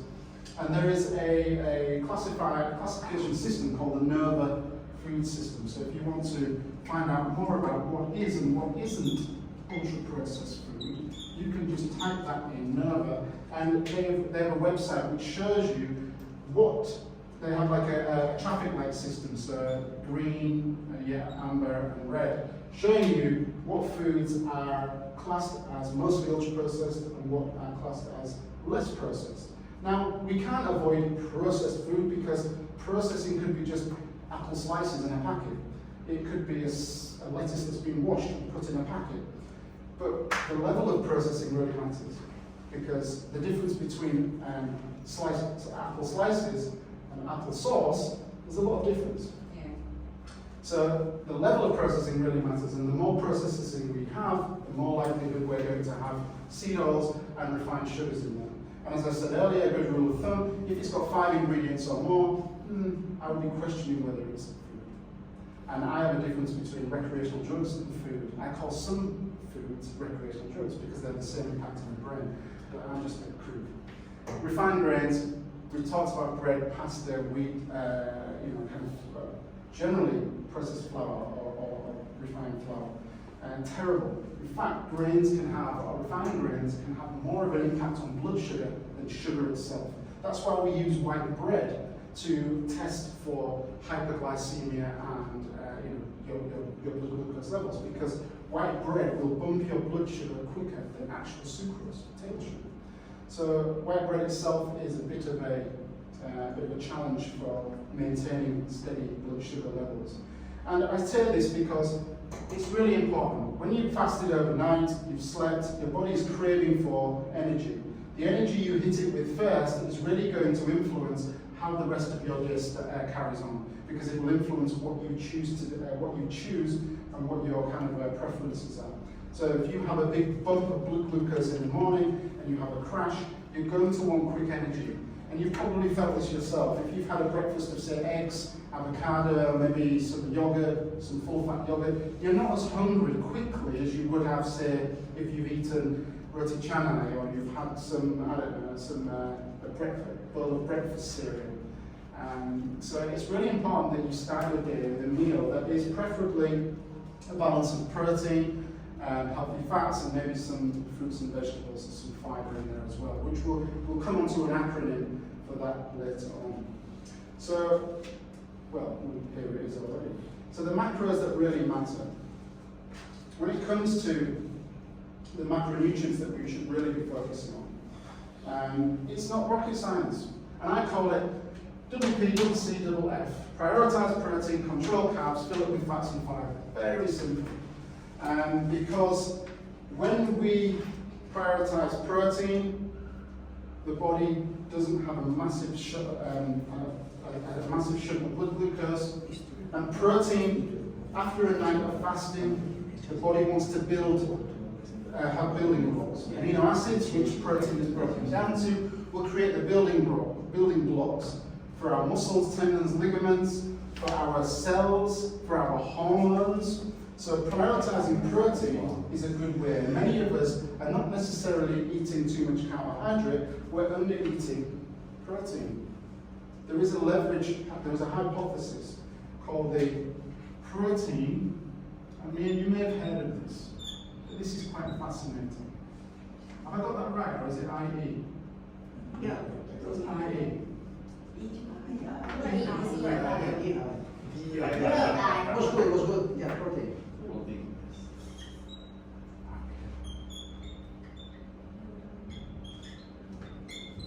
I got 8 C's and a B at school, just in my GCSE. That's why I was so scared of higher education. I went back to school at about, what was I, 38? Protein leverage hypothesis. Who's heard of that? Anybody heard of that? No. Okay. So protein leverage will give it away, right?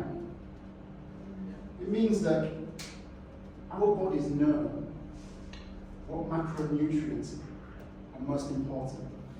So if we don't get enough protein, guess what our body's going to do? Yes, it's going to keep eating until the requirements for protein are met. And this is why a lot of pioneers, trailblazers, and very esteemed medical professionals are banging on about protein amounts that we should be eating. Because if you don't eat enough protein, the body is still going to feel hungry. So you can smash carbohydrates and even fats until the cows come home. But until you've got enough protein, the body's like, no. You keep eating until I get enough amino acids in my body for what I need. Because it's only the protein that's the building blocks for your cells, for your muscles, ligaments, tendons, neurons, hormones as well. So this means that you will continue eating until your requirements for protein are met. And that's why I bang on about it. Okay, that's why I say take a supplement if you need to, because it's very easy. So when it comes to hunger, it's really important that that is a macronutrient that we prioritize. So this should be your acronym for the rest of your earthly days. Fantastic. All right, let's maybe have a little break, and what we're going to do is perceive our levels of stress. So this is an established or validated scale in research for estimating your current levels of stress. So please fire away with this.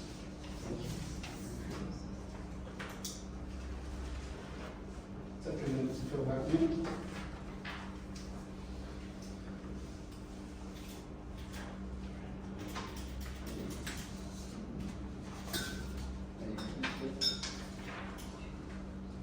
I hope there's a few little aha moments and insights that are kind of maybe helping you guys modulate or improve or optimize.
Okay.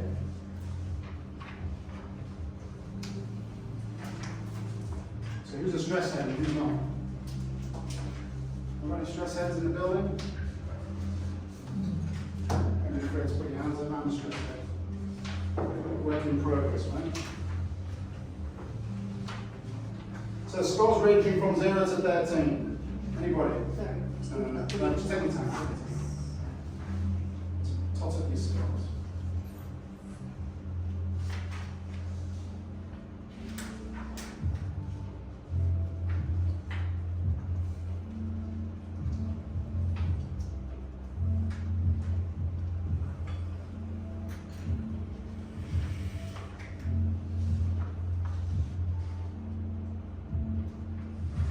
And just as a rule of thumb, I didn't say this, but the kind of sweet spot for protein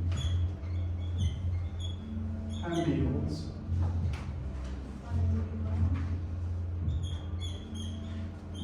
I would say is, well, research says as well, roughly about 20 to 30 grams, 25 to 30 grams per meal. And that could be a nice chicken breast. It could be a nice piece of steak. It could be about 4 or 5 eggs, I think it is. A whey protein supplement is always good because it's very easily absorbable. You can get lovely flavors. I actually tried a new flavor from Curad called, it's a chocolate flavor, but the brand is Heal. Has anybody heard of the brand Heal? And British also sell. Yeah. They're selling the supermarkets. Yeah, and it's nice. It's just protein, whey protein with stevia, so it's not sugar. It's kind of a sweetener, natural sweetener, and it's really tasty. And it doesn't matter whether it's pea protein or whey.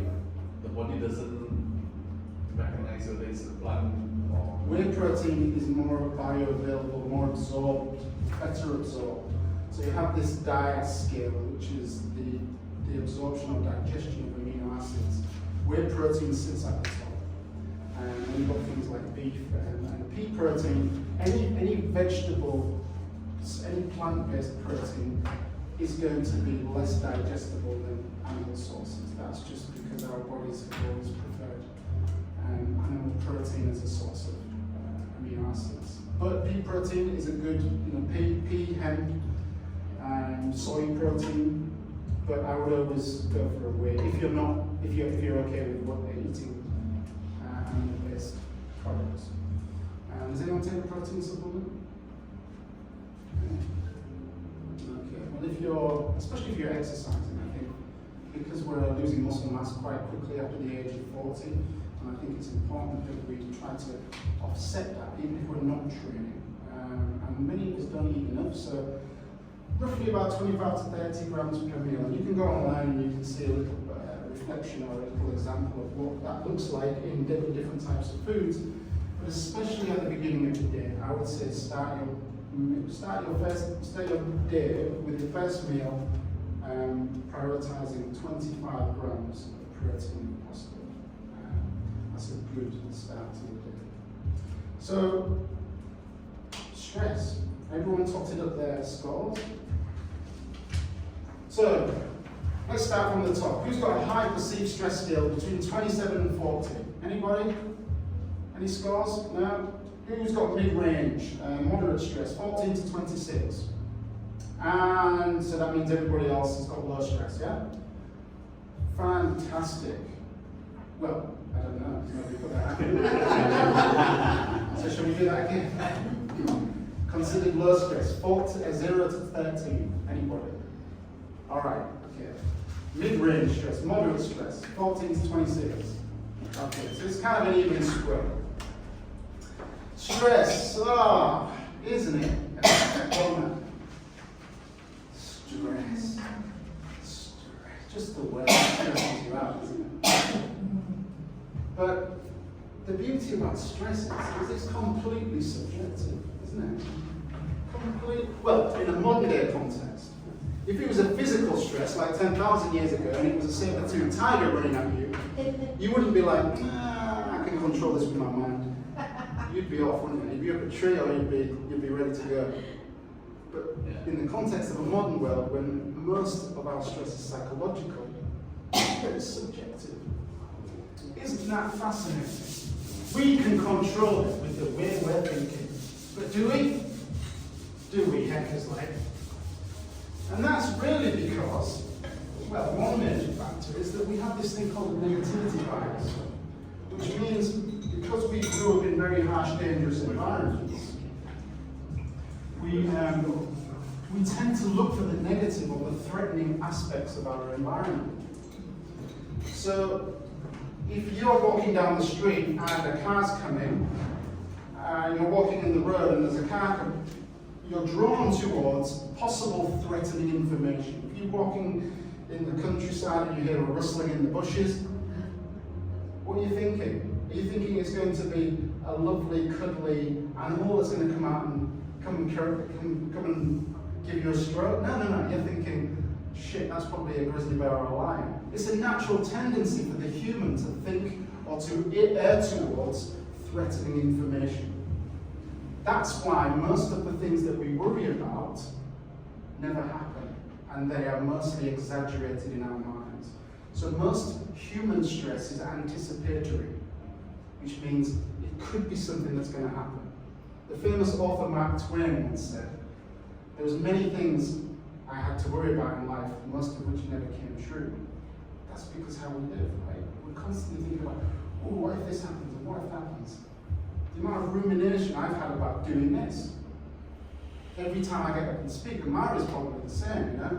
Anybody that does speak in front of people, it can be absolutely daunting. You're sweating, you're worrying, you're staying up at night thinking, what's people going to think? I've learned to detach from people's opinions, as you probably can tell anyway, I don't really care. But at the end of the day, you always want to do your best. And so, what we do tend to do is worry about things that never happen, that happen in the future. So the reality of it is we stress ourselves out because of our own subjective beliefs. But what we're going to do is we're going to, just clearly differentiate between acute and chronic stress. We're going to try and identify early signs of overload, because I think it's really important that maybe we get a handle on when these stressors become to the point of where they're starting to show and people start to recognize it. Often we don't know when we're stressed, but other people do. And practical tools to help to regulate stress during our day and our work day. So, acute and chronic stress. Can someone tell me the difference? I'm sure you can all differentiate between an acute stressor and a chronic stressor. What is an acute stressor? Event-based. Or it happens like someone whack you, that's acute stress. Chronic is like, it's constantly there. Yeah, There exactly. So acute is something that can happen very quickly, an event-based scenario or an experience that happens quite spontaneously, and it provokes a response from us. It provokes either a response to perform better, to escape, to seek community, or to seek comfort or safety in an environment. But it's something that happens acutely, very suddenly, and the body reacts to help us either run, fight, or seek safety. Chronic is something that just keeps happening over and over again. It could be acute stressors that overlap. An acute stressor would generally happen and then it would disappear. So take the example of a gazelle munching on grass. Next minute a lion jumps out, chases it, the gazelle escapes, and when the danger's gone, it has a little shake and it carries on eating the grass. That's an acute stressor. A chronic stressor is going to be the gazelle munching the grass, the lion's chasing, the lion goes, next minute it's munching grass, another lion comes, and they just get these overlap of stressors, low-grade stressors, okay? And this is what we're faced with in a modern environment, because ultimately, whether it's a psychological stress or an anticipatory stress, like what's going to happen in the future, or whether it's an actual physical acute stressor, the brain often struggles to tell the difference. It will mobilize a very similar response to a lion attacking us and an email that we forgot to send the night before. So this kind of physiological response in the body, from the brain through our nervous system to our adrenals, it can be the same whether it's acute or chronic. The acute will resolve. That will be resolved Okay? The acute is a performance aid. I'll tell you now that when we use stress properly, it helps us perform better. When it's chronic and it's overlapping, it deteriorates, it degenerates the body, it breaks down muscle, it breaks down bone, it affects our brain function, our memory, our impulse, our ability to make good decisions. So what we really want our stress response to do is to help us perform and then go away until we need it again. But unfortunately in the modern world, we have an acute stressor and then we have another stressor on top, and we just have this chronic drip feed of cortisol and stress hormones, which ultimately affects things like our sleep, which is really the platform that all our health pillars stand on. So, does that make sense? Acute versus chronic. So, let's go back from an evolutionary perspective 10,000 years ago. Like I said, you were probably needed your stress response to fight off predators, threats to your family or your tribe, to build shelters, to get out of harsh environmental conditions. So the stress response was actually designed to help us perform better. So whether it's the heart beating faster, whether it's the release of cortisol, which helps to release glucose from the liver to get us ready to fight, the expansion of our blood vessels, the dilation of our pupils, is preparing us to be a superhuman. So when an acute stress response happens, the last thing you want to be doing is, having a coffee, glass of wine, and a cigarette to try and get rid of it. It's there to help you. What are you there to do? Why are you stressed? And if there's something to do, get it done, because that is the perfect time to do that. Obviously, when we're not dealing with acute stress as well, it can start to become longer and more drawn out. And that's when we struggle with, first of all, being able to resolve a stressful situation, but also allowing our body to regulate itself from being in fight or flight back down to what we would call rest and digest. So we have two branches of our autonomic nervous system. We have a parasympathetic and a sympathetic. I'll put para and syn. Yeah? This is fight, flight, some would say freeze as well. And this is rest, digest, and chill, relax. In the modern world, where we're constantly, we have more relational touch. You can look at it, but basically it's a number of people that we've evolved in communities with that is optimal for our health and well-being. And it's less than 100, but now look at us, we go out on the street, we're surrounded by cars, we go to a mall, stressful events that continually happen throughout the day. And it starts with you waking up. You might look at your phone, that's another micro stressor. You might have a child that comes in the room and says, "Oh, what are we having for breakfast?" That's another stressor. You might look at the news and see something about the world, Trump and Iran, oh, that's another stressor. You might get up and realize, oh, sugar, I left the light on, that's another stressor. These are all micro stresses that build, and we all have a stress threshold. Where when our bucket gets too full, things start to leak out. And that's when we get the reactions. That's when we get the tension in the jaw. That's when we get the headaches. That's when we start biting at people. That's when we really start to show, people would say, "Oh, you're showing your true colours now, aren't you?" But it's not necessarily that. It's just that we haven't been able to reduce our stress threshold and bring it and keep our cup moderately full instead of it spilling over. But this whole concept of stressor not being resolved, and another stressor not being resolved, and another stressor, and it becomes chronic. And it's not just the way we respond to people, it's actually what it does to our physical, mental, emotional, and especially for today's purposes, metabolic health. So let's take the pandemic for instance. It only happened 3-4 years ago, is it now? 5-6 years, yeah. It still feels like it was very recent, right? How many of us actually processed what happened during that time? Because it was a very stressful global event, right? We were forced to completely change our routines. Some of us may have lost our identity through our work.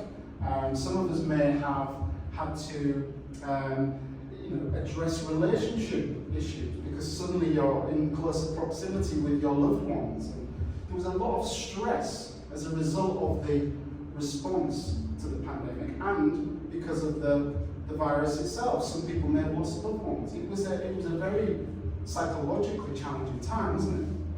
But how many of us have just brushed it under the carpet and went, oh, well, just get on with life? 5 years ago, you didn't know whether you could jump on an airplane again. You didn't know whether you were going to be able to leave your country ever again. You can go to a bloody shopping mall, walking around with apps and showing people, I'm safe.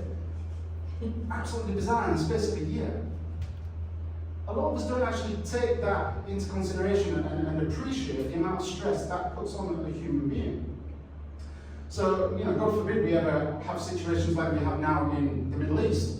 But that, because it's a touch point to us and we can see it through our phone, is providing stress as well. There are so many, what I would say, small t traumatic things going on that we don't actually necessarily process fully and appreciate as having an impact on our nervous system, which will ultimately trickle down into our health. And during the pandemic, I was introduced to a concept called Stoicism. Does anybody know what the philosophy of Stoicism is about? What? Stoicism, Stoic. So the Roman Emperor Marcus Aurelius, he was a famous Stoic. And basically, Stoicism is about controlling what you can and forgetting the rest. I'm being very, very general there. Stoicism is a philosophy in basically following a set of principles. So being a good person, being virtuous, being somebody who is steadfast, somebody who can cope with situations and always do their best. But always try and be a just person no matter what's going on. Whereas many of us, we're trying to control everything outside of us. Why did they say that? Why didn't that happen like this? And the pandemic was a case in point, wasn't it? I was a victim. What is going on? Why is everybody thinking? Why is everybody, what's going on? And my friend, one day on the phone, said, Ricky, read Marcus Aurelius' Meditations. And I read it, and I realized I'm worrying about so much stuff that has nothing, I cannot control it at all. So what I should do really is just focus on the things that I am able to actually influence. How many of you stress about things that you can't control? Yeah? You wish you could. How many of you worry about other people's opinions? Huh? How many of you care about what other people think about you? Come on! I care about what my daughter thinks about me. I care about what my wife thinks about me. Of course I do. If I didn't, I'd be a bloody, I'd be a complete maverick. Who cares about what people think? We do. Is it under our control? To an extent, but generally people will have their opinions. How many people worry about something that's going to happen in the future? You've got an event coming up, you've got something, you may be releasing a magazine, you maybe got a workshop with somebody, you've got a presentation. How many people think about that and ruminate and go, oh, I wonder how that's going to go? And it creates a mild sense of stress. Is there anything we can do about it? Does it deserve or warrant a stress response in the body? It doesn't. It's not going to kill us, right? So most of the time, 80 to 90% of things that we worry about are anticipatory, they're future, possible future events, and they're completely out of our control. So that's a nice little start, isn't it? And this whole idea of Stoicism is just deal with things that you can control. Work from a state of logic and practicality over investing in feelings. How many of us focus too much on the way we feel? I feel like this. I don't feel like doing that. If we can actually separate what needs to be done and what we feel like doing, we get a lot more done. We become a lot more pragmatic and practical. And Stoicism helps us actually move away from that amygdala, that stress response, that lizard brain, that kind of old part of the brain, where it says, you know what, I feel like eating this, I'm just going to eat it. You might feel like it, but is it logical? Is it practical? Is it good for you? Is it going to help you? How are you going to feel afterwards? Can we bring more practicality and pragmatism to some of the things that we worry about, instead of sit there ruminating about it, getting stressed, and then having behavioural responses that don't help our health? So what I'm saying here is that stress really is, in a modern day, subjective, and we have a lot of power over it. And some of the most successful leaders in sports, business, elite performance, they're able to control their feelings rather than be controlled by them. And when you start to go down the rabbit hole of possibilities about future events, more than likely you'll focus more on the negatives than you will the positives because of this negativity bias. So it's really up to us to be like, okay, that's going to happen in the future. All I can do is take care of what I can now and plan for that and make sure that I'm ready for it. It might go tits up on the end of the day, but hey, that's out of my control. And to be honest, people forget about your mistakes anyway, so hopefully you'll forget about all of this in a couple of days. So the metabolic impact of stress is, elevates cortisol levels. Cortisol increases glucose. So when cortisol is released from our adrenals, what happens then is that Ricky, can you talk? Because the hormones that is released are two, cortisol and adrenaline. yeah, And they both have an impact on stress. Yeah, they do. The short term and long term. okay. So short term, chronic stress is more about cortisol.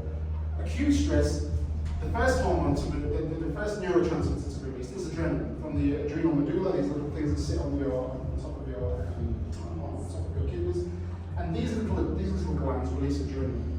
Adrenaline is that first kind of energy boost that's going to get you ready for activity. It's going to help you become more active. It's going to help increase your blood pressure. It's going to dilate vessels. It's going to dilate pupils. It's going to get you ready for action.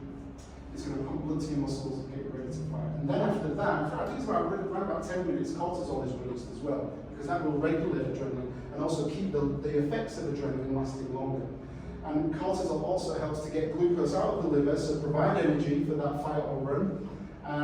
But also, because of that increase in glucose, it eventually leads to excess insulin being released, and eventually muscles, liver, fat cells becoming, not listening to insulin anymore, becoming more resistant. Impaired sleep. Obviously, chronic stress, if we're constantly thinking and ruminating over things, we're having a constant release of cortisol, which is a stimulatory hormone, and ultimately it's going to impair our sleep. And during sleep, obviously, we repair, and those little powerhouses within cells don't get the rest and recovery they need. It drives inflammation, because inflammation is actually a reparative, a restorative process. And when we are in a state of constant vigilance, it can drive low-grade, very low-grade, almost non-detectable inflammation, okay, which can lead to cognitive impairment and manifest as things like brain fog, emotional dysregulation. There's a number of reasons why a stressful experience that continues can become metabolically destructive. And it's stress is the nemesis of resilience, because resilience is our ability to adapt and to recover. So this homeostasis of being out of balance and coming back to balance. And when we're chronically stressed, we're always out of balance. We're never getting back to what the body actually wants, which is a state of parasympathetic tone. The body uses the sympathetic nervous system for performance, but the resting default state should be parasympathetic. Now, I think that in a modern day world, there's more kind of stimulus for a kind of a sympathetic stress response. Whether it is social media, whether it is some of the stimuli through caffeine, whether it is some of our habits, such as even just sitting still behind blue screens. There's so much stimuli for a stress response, and I believe not enough stimuli for parasympathetic. And I think also, for many of us, we become adapted and almost addicted to stress, and that's quite a strong statement. But how many people do you know, or maybe you are somebody who struggles to actually be silent, to just do nothing, to maybe just sit and stare out a window, to maybe just sit by yourself with your own thoughts and just be there, without no phone, without no TV. How many people struggle with that? I know a lot of people. Yeah, constantly on. Obviously, there's social conditioning, you've got to be productive, lazy if you're not doing anything. But we become so adapted to being in a chronically stressed state that we don't realise that's our default. And that's when these kind of slow compounding factors add up. And next minute you might say, oh God, look at my blood glucose. Oh, my doctor said my blood pressure's high. Or even worse, you might get diagnosed with a very bad chronic situation. I used to work as a cardiac phase 3 rehab instructor. And a lot of the problems, people who've had heart attacks, strokes, they have unstable angina, there were people who regarded their lifestyles as very, very calm and gentle, but it's just a chronic compounding of small stresses that suddenly takes them to an event, and then they realize, oh my goodness. And so chronic stress is very, it's very sneaky. Okay, it's very, what's the word I'm looking for? Where something is, it happens in the background, but you just don't realize it. Insidious. Insidious. Yeah. So let's look at what we think could be chronic or acute. So there's a list here, and I'd love your opinions on whether you think any of these things fall into the acute or chronic bracket. Okay? So let's start with a difficult meeting, acute or chronic. Yeah, this is going to, it's an event. It's going to happen. Could it be chronic as well? If it happens every day. It happens every day. At the same time. Well, It happens every day at the same time. Like, maybe not. But what about if you're thinking about what the meeting's going to be about? So say maybe 3 or 4 days before, you're like, shit, I've got a meeting. I wonder what the boss is going to say. How's it going to be me? Is it going to be the deadlines? What about my work performance? And what about after? If the meeting doesn't go so well, what's going to happen afterwards? You're going to be ruminating on that meeting, thinking, oh, is the boss going to, is going to come in again? Am I going to get fired? Is my bonus on the line? So that's up to us. So it could be chronic as well, right? Depending on how we think about it. But yes, in an ideal world, it would just be an acute experience. Job done. On to the next. Presentation. Same thing? Yeah. Presentation, yeah. But if it's like this one, it's also chronic.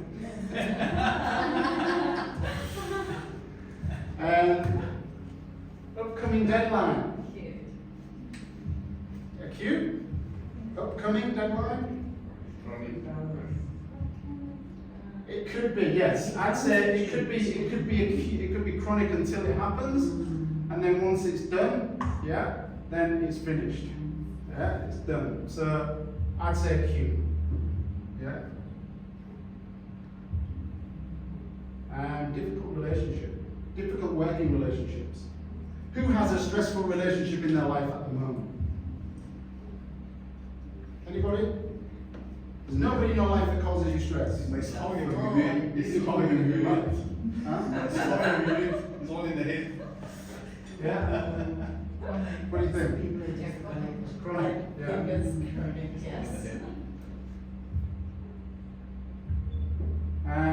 Performance review. Yeah. Yeah. Post-meal crash after eating a nasi lemak or a big bowl of noodles. Acute. Absolutely. What am I doing? High KPI pressure. So you've got deadlines to meet. Chronic. Yeah. Change in management. Can go. Yeah. Hybrid work without boundaries. Chronic. Huh? Financial concern, sorry. Financial concern. Chronic. Never goes away. Unless you start a lottery. Hybrid work without boundaries. Sorry, is that the word? Hybrid work. Chronic. Yeah. After hours expectations.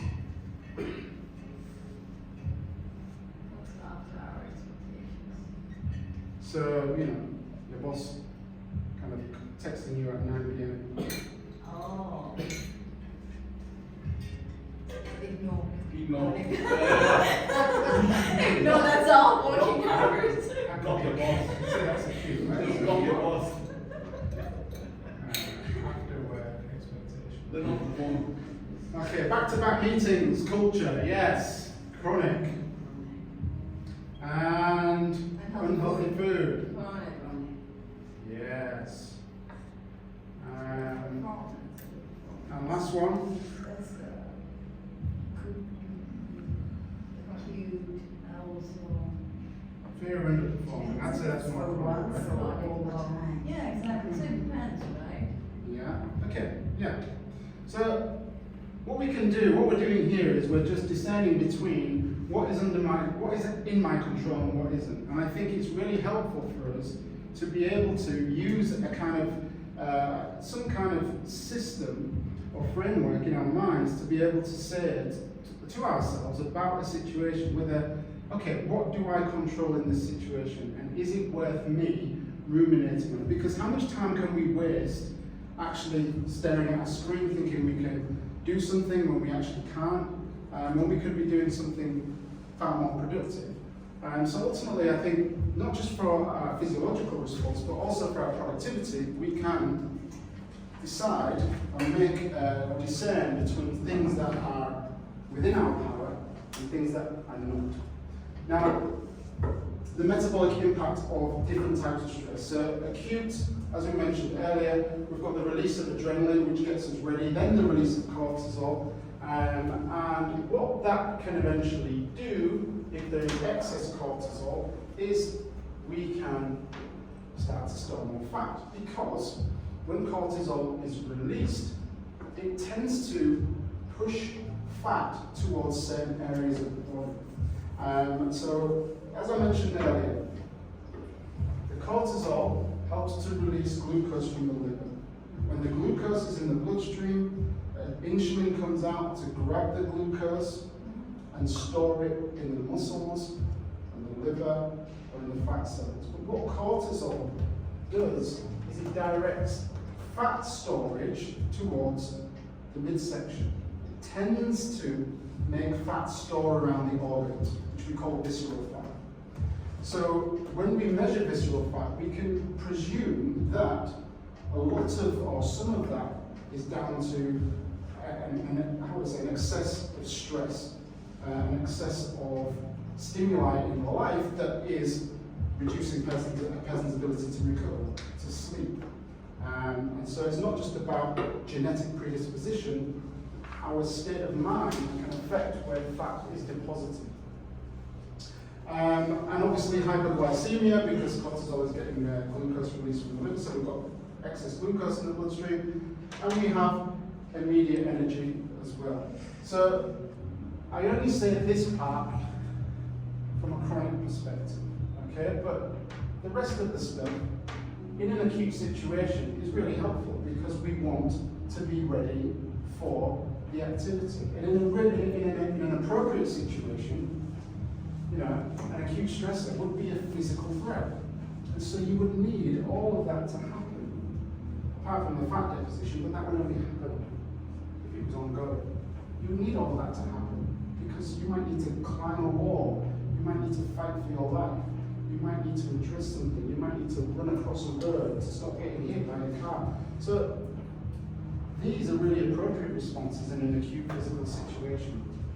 But when it's ongoing and it carries on going, as I said, fat deposition becomes visceral fat. Visceral fat is not good because it promotes more inflammation in the body, and it's more conducive to heart disease or kind of cardiovascular issues such as atherosclerosis, which is the kind of flaring up of the arteries, increasing blood pressure, increases insulin resistance, risk of type 2 diabetes, reduces bone mass and muscle mass. So the excess release of this hormone reduces our muscles and bone. It's called a catabolic hormone, which means it breaks things down. So the more stressed we are, we're losing muscle mass, we're losing bone mass, we're increasing our risk of type 2 diabetes and heart disease. That's not a good look, is it? So can we experience stress, which we're all going to do, we're not going to avoid it, but can we shut it down? Can we just go, okay, that is now over and done with, it doesn't need to carry on. And just as that mechanism was explained a minute ago, chronic stress creates excess glucose from the liver, we've got high blood sugar, but what do we do at that point? Do we run, do we fight, or are we sat at a desk staring at a screen when we've got all these stress hormones preparing us for activity, yet we're just sat there going, I'm stressed, my jaw's tense, I'm really pissed off, but I'm not doing anything about it. What happens there? You've got all of this blood glucose in the system, you've got a little bit of inflammation, the body is now, what do I do with all this blood glucose? The insulin is released, you get a dip. What happens after the dip? You crash. So in a real world situation, what would happen after this would be, I run, I fight, I go for a walk, I go talk to somebody, I do some breathing, I do something with my stress response. Because the stress response is there to be used. It's not there to be just tolerated or escaped from with some kind of like stimulus, or to be just suppressed. It must be used. It's a physiological performance aid. If you're just sat at a desk while you're stressed, ultimately it's going to end up in inflammation, fat storage, and a crash. So, really, stress is a good thing. It's just how we respond to it. And the parts of the brain which are responsible for kind of moving that stress response around, first of all, we detect the stress. The amygdala, this kind of, it's an area of the brain where it's probably one of the oldest, if not the oldest part of the brain, because it serves to protect us. It detects a threat. That's where our feelings of anger, stress, and fear come from. We can't stop that. It's such an acute response, we're not going to be able to stop it. But then what we can do is shift that into the prefrontal cortex. And there are techniques we can use to turn a stress response or reduce the power of a stress response by bringing it into the area of the brain where we make decisions, where we have more conscious control, impulse control. We call it the executive area of the brain. Yeah? But if it stays in here, and then eventually it comes into the hippocampus, it's going to become a memory. It's going to become something that is triggered much easier. And more often than not, stress responses get stored in the hippocampus, and anytime something remotely stressful or potentially stressful happens, we go to our memory bank. Oh, this is what happened before, so this is what's going to happen again. Boom, we've got a bigger stress response. So ideally what we want to do is get ourselves out of the amygdala as quickly as possible into the prefrontal cortex. And that could be simple as, when a stressor happens, when something occurs and you feel, I feel really stressed, ask yourself, okay, is this something that's going to kill me? Probably not. Number two, do I have the resources to deal with this? Yeah, I can deal with this. Number three, what can I learn from this? Those three questions simply are going to bring you straight into the decision-making part of your brain, so you're not stuck in fight or flight mode. We'll get into a few more techniques. There's a brilliant book called The Chimp Paradox by Professor Stephen Peters. And I would recommend, if you're somebody who struggles with dealing with stress, because he gives you a brilliant framework. It's kind of it's a mind management system that helps you understand how to shift your stress response around your brain and able to just, ameliorate or reduce the intensity of it. It's all evidence-based, but it's a very good way of learning how to use stress to your advantage. So, what tools can we use to ameliorate or to reduce the stress response? Well, immediately, this is brilliant. It's just so simple. When you know about breathing techniques, we know about, kind of pranayama and things like that, but just the concept of exhaling longer than you inhale brings you out of your parasympathetic, out of your sympathetic into your parasympathetic. So, basically, you could use a 4-second breathe in, 8-second breathe out. But as long as you are breathing out for longer than you breathe in, the research shows you that you will reduce your sympathetic nervous system tone. So as you sit here now, in a relaxed state, you are naturally exhaling for longer. You are pausing at the end of your exhale naturally before you breathe in. And your inhale, whether you're aware of it or not, is a lot shorter than your exhale. Your exhale is probably paused at the end and you just... It's just natural because you're in your parasympathetic state. So when you start to feel stressed, actually mimicking that with a longer exhale, just for 2 minutes, it is shown that you can reduce your sympathetic tone and increase the activity of your vagus nerve. So your vagus nerve, this is the human brain, and this is your spinal cord. The vagus nerve is a nerve that wanders from your brain and it impacts your liver, your digestive system, your kidneys. The vagus nerve, called the wandering nerve, is responsible for activating the parasympathetic nervous system, the rest and digest. And because it travels through the diaphragm, which is our main muscle of respiration, when we use our diaphragm, so using our tummy to breathe in, we're stimulating the rest and digest aspect of our nervous system. Now obviously, when you're stood in front of a boss and they're screaming at you, or you're in a meeting and you're trying to go, it's not necessarily the best way to deal with stress, with a stressful experience. But you don't have to put your hand on your chest and your hand on your stomach. You can just do it in your own brain. You can be counting. And even that process of counting is bringing you into the prefrontal cortex. It's bringing you back into the front of your brain, out of the amygdala, into the conscious controlling executive part of the brain. So breathing, we know breathing is good, it's just how we breathe.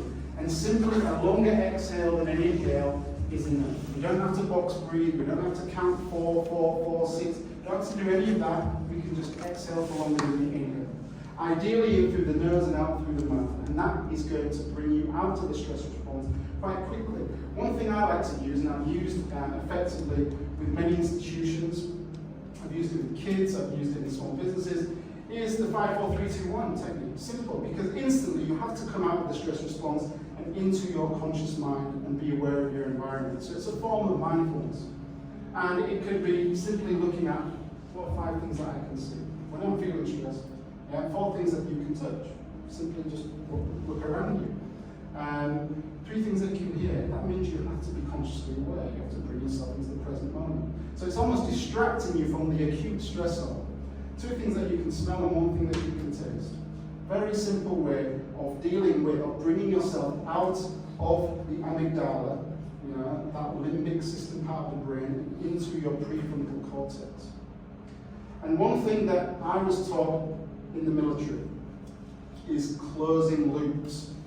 Okay? Now closing loops is really important. No, actually, no, what am I talking about? This is physical activity. That's the next one. We're going to come to that. So physical activity. That's the stress response. That's what our stress response was designed for. Okay? So moving is nature's most appropriate response to stress.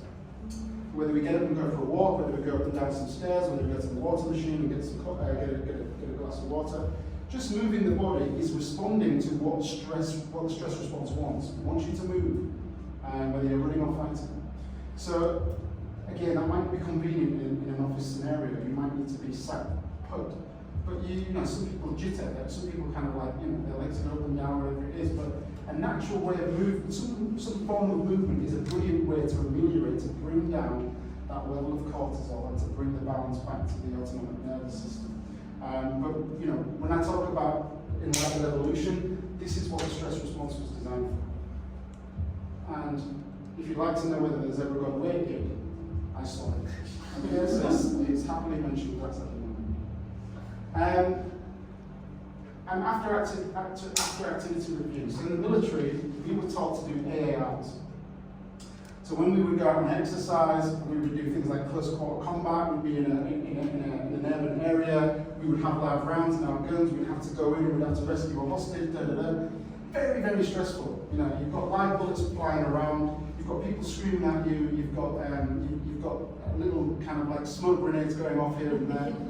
And what you're taught to do after that stressful event is quickly do a review of what happened, close the loop. Because one of the most prevalent reasons for stress is uncertainty. Why stress carries on is because we're uncertain about what is happening. It's about what is going on in the future. Because we can't control it, that stress is always going to be present until there's something predictable that gives us reassurance that we've got control over that event. So after a stressful event, or even before an event happens, do a review and really kind of understand and delineate between what you can control, what you can, what you've done to be able to control the uncontrollables, and make sure that everything is as predictable as possible for you. And if you've had a stressful event, actually just stop for a second and give yourself a little review of whether that situation went well, what did you learn from it, did you get the task done, is there anything outstanding? Because a lot of the time we can go to bed with open loops. Oh, I forgot to do this, I've got to do this. A lot of people struggle with that. And I always say to people, one part of your evening routine should be to write a little list of things that are in your mind that you may think you're going to forget, so that the next morning you can carry on with them. But this is a really good tactic to do because it creates certainty. And because most of our stress is anticipatory, we can almost negate some of that by having it out on paper and knowing, okay, I've done that, that, and that to be able to regulate this situation. And we're talking about work deadlines, we're talking about bills and finances, we're talking about, kind of like overcoming the uncertainty of news and global events. But a lot of the time, just by actually, again, focusing on the things that we have control over and taking action to close those loops, we can actually negate a lot of the impact of stress. And just to give you a little bit of inspiration, to show you how subjective stress is, I want to introduce you to Kelly McGonigal, who is a pioneer in stress. And so, keep forgetting to turn my music off. I'm going to just navigate this a little bit, see if I can. By asking people how much stress you experienced in the last year. They also asked, do you believe that stress is harmful for you? And then they used public death records to find out who died. So let me go back to the beginning. So just as an idea, when you think about stress, this gives you an evidence-based understanding of how much influence you have over stress. And it's as simple as the way you think about it and the perception or the meaning to be able to detect something before. Yeah. So your canary in the coal mine could be, what is the first thing that you notice or people notice that you are becoming, your stress threshold is being reached, your bucket is becoming full. So, let's have a little discussion. Has anybody here got any very prevalent, obvious signs that you're becoming stressed? What's yours? Many of them. I clench my jaws, I start to vape a lot, my heart beats, I tend to become red in my face, like I feel hot. I perceive my temperature is getting hotter. And very clearly. Anybody else? Anybody else have any obvious kind of signs of their stress threshold starting to be reached? I'm looking for a sugar fix. You're looking for a sugar fix? Yeah. Yeah. As we've explained, once your blood sugar bumps and goes down, Is that sweating? sweating. Sweating, palpitations, high blood pressure. Yeah. And that's an appropriate response, because when your body's getting you ready for action, your heart rate's going to increase, your muscle tone is going to increase, your body temperature is going to rise. So it's actually, could you use that to your advantage? Could you, in that experience, could you go for a walk? Could you do something to blunt that, or use that in preparation? What about you, Meryl? Anything? Breathing comes different. It's quicker, more superficial.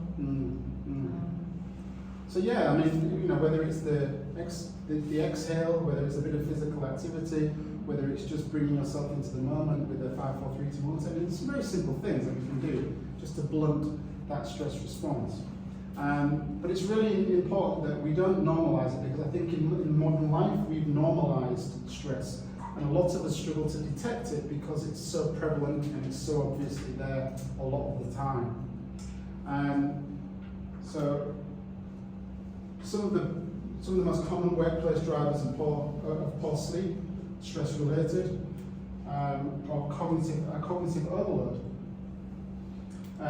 Work-family conflict, screen exposure, sedentary behaviour, and all of these can come from the work environment and be taken into the home environment. But a lot of the time, I think, when it comes to stress and its impact on sleep, I think this is something that we often don't necessarily take into account. And let's have a little break for 5 minutes before we hit the final module, which is going to be sleep. And before we do that, and I would like you to label your top 5 stressors. Do you want to do it actually on the sheet, or you can use paper? Yeah, or you can use the back. Anyone need paper? Yeah? So what I want you to do is create 3 columns and list your 5 biggest stressors. What you feel are the most stressful things that happen in your life. Yeah, first of all. And the 3 columns are what's in my control, and what's influential, number 2, and outside of my control. What's in my control, what I can influence, and what's outside of my control. So control and influence is different. But 3 sections. One is what's in my control, what can I influence, and the third one is what's outside of my control. And then on your own, just create your 5 most, or list your 5 most prevalent or intense stressors in your life.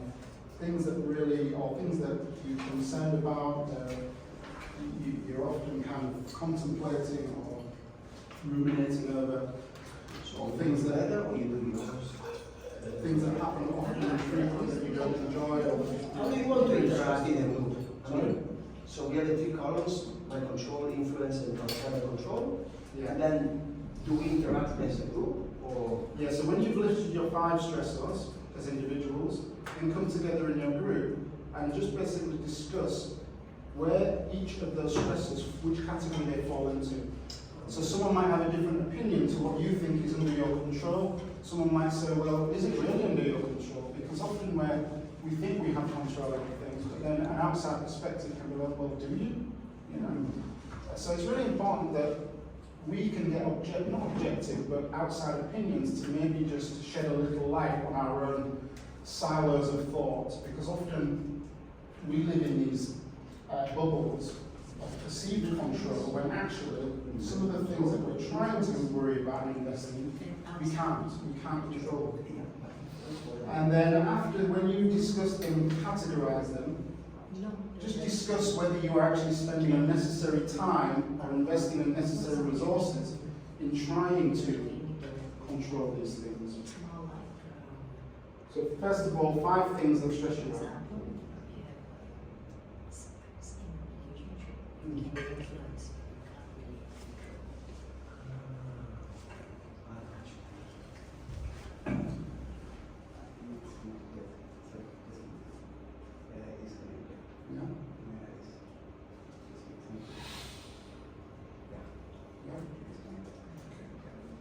So when I'm about to write down, that will really start recording. Okay, you are. How long have you got?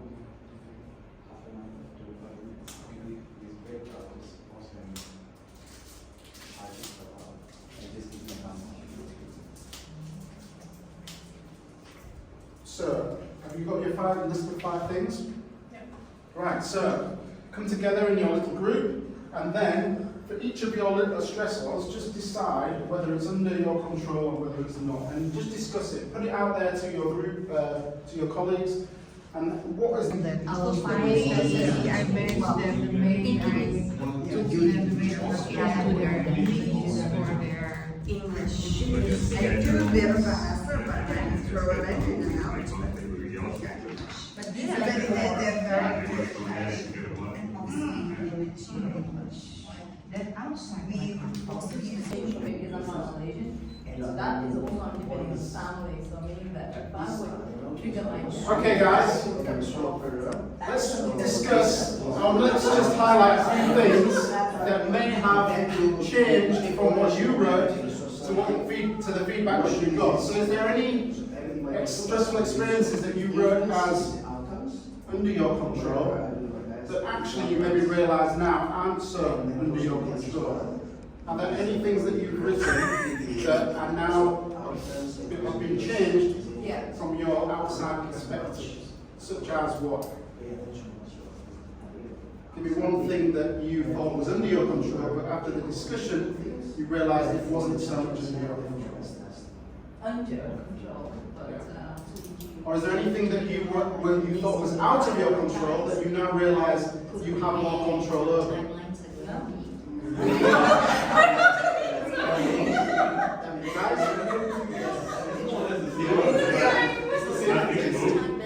Sorry? Nothing's moved. So, give me an example of one thing that is both under your control and out of your Down to the control. It's timeline. more needed. So other people's behavior, exception, all three agree to this stressor for all three of us. So other people's behavior. Other people's behaviour. What was that? Was that something that you shouldn't have done? Outside of it. Outside. Yeah, you write us down, yes. Okay. And that stress, that was a common stressor between you, was Yeah. it? Okay. It's interesting, isn't it? Other people's behaviours. It's often a mirror to their own kind of blind spots, isn't it? When people behave in a certain way. Because I imagine we're talking about negative behaviours. Yeah, all kind of, yeah, of course. I mean, all kind of behaviors we don't have control. Yeah. Except for my husband, what is remote control for him? Switch on, switch. Yeah. It's perfect. I can't be commented on. The question is, why does that stress us? Is it because we believe we're doing something wrong, or we're provoking, or we're instigating the negative behaviours that are coming towards us? Because why would it stress us out? Why would it bother us if it's somebody else's behaviour? Why is it a prevalent stressor for us? Is it because we care about what other people think too much? Or is it because we believe we're influencing their responses towards us? Because their behavior impacts our quality of life, for example. Or maybe also our loved ones, let's say somebody's reacting towards our loved ones in a way, maybe that also triggers us in certain ways, no? Because we care for them and Yeah. I think maybe some is our psychological, what we think as fairness, or what we deem as something is fair and unfair. Because technically, like, if you don't give a shit about the rest of the world, it goes to hell and you don't care, then it won't affect you at all. It's your expectations of what you think is fair or not fair. But you have no expectations and then you're not stressed at all. Yeah, interesting, yeah. That's very difficult to achieve. so it kind of comes back to that. Yeah, you could resent. Yeah. Mary? Is in terms of why we do care much what other people think Why do we about get us. stressed about what other people 100% fear of rejection. Each one of us would want to be liked. Either, and this comes with deep self-reflection, but I'm very confident that if you just ask yourself, we want to be liked, we want to be heard and seen, and therefore we pay attention because there is insecurities there. That's the main reason why we want to be liked by others. Yeah. That generates a lot of insecurities, therefore we do things that our body says, don't fucking do it, and we say yes, because we are afraid to be rejected. So that's something. Yeah, fascinating, isn't it? How many of us will admit that we fear rejection? Yeah. Everyone. Absolutely. You say Yeah. it's not impossible. Yeah. Everyone. It might be perceived as a vulnerability or a weakness, mightn't it? We might think, no, I'm good on my own, I don't need their opinions. But actually, think about it from an evolutionary standpoint. 10,000 years ago, when you were living in a small tribe, if you were rejected from that tribe, what would happen? You're Yeah. Game over. Yeah. So it's actually an evolutionary mechanism to survival, to want to be liked, to want to be accepted within a group. Status as a human is one of the most fundamental kind of characteristics that we desire. So much so that we will disregard truth for status. Even if we know we're wrong, if we've got status, we'll protect it. Yeah. Politicians. Yes.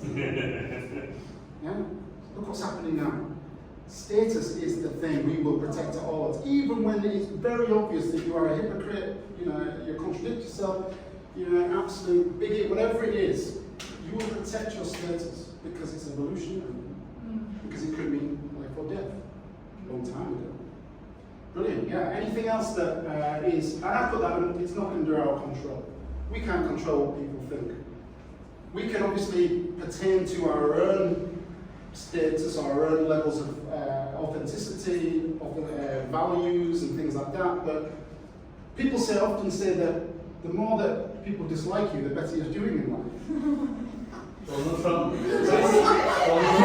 It's interesting, isn't it? Because the more popular you become, the more you're going to garner misperceptions from other people. Yeah. And there's always somebody that's going to not see you in the right way. There's always somebody who's going to reflect their blind spots, the way that they're feeling onto you. And so ultimately, it really is about you being able to create a healthy distance between that attachment of validation and status, to know that not everybody's going to see the world as you want them to see it. They're not going to like you. So really, that's out of our control. Is there any other stressors that are kind of ambiguous in the middle between out of control and under our control? Anything? Business. Business. Yes. I mean, business performance. Business. Yes. And what have you put that as under control? Good question. I did Puri, I was sharing with Alexandria. Yes. what's your name? Alexandria. Alexandria, that is it in our 100% fully in our control, business performance and outcomes? That's a question though. I put it under control, but I tend to overtaking ownership of things. Therefore, I judge myself. Therefore, I get stressed. Yeah. Yes. So that's why I don't know. What's your take? I think we live in a world where we are, because we believe it's a meritocracy in the sense that what we do out there will be rewarded with the level of effort, the level of expertise, the level of status or academic status or whatever it is that we acquire in the world will be reflected through some kind of merit. But it's not the case. Why is there such kind of disparity between wealth and people that have and haven't? A capitalist society isn't a meritocracy in a sense, which means that you can be the hardest, most vigilant, most the most qualified. It doesn't mean to say that you're going to get that reflected in your business accolades and rewards. I don't believe that.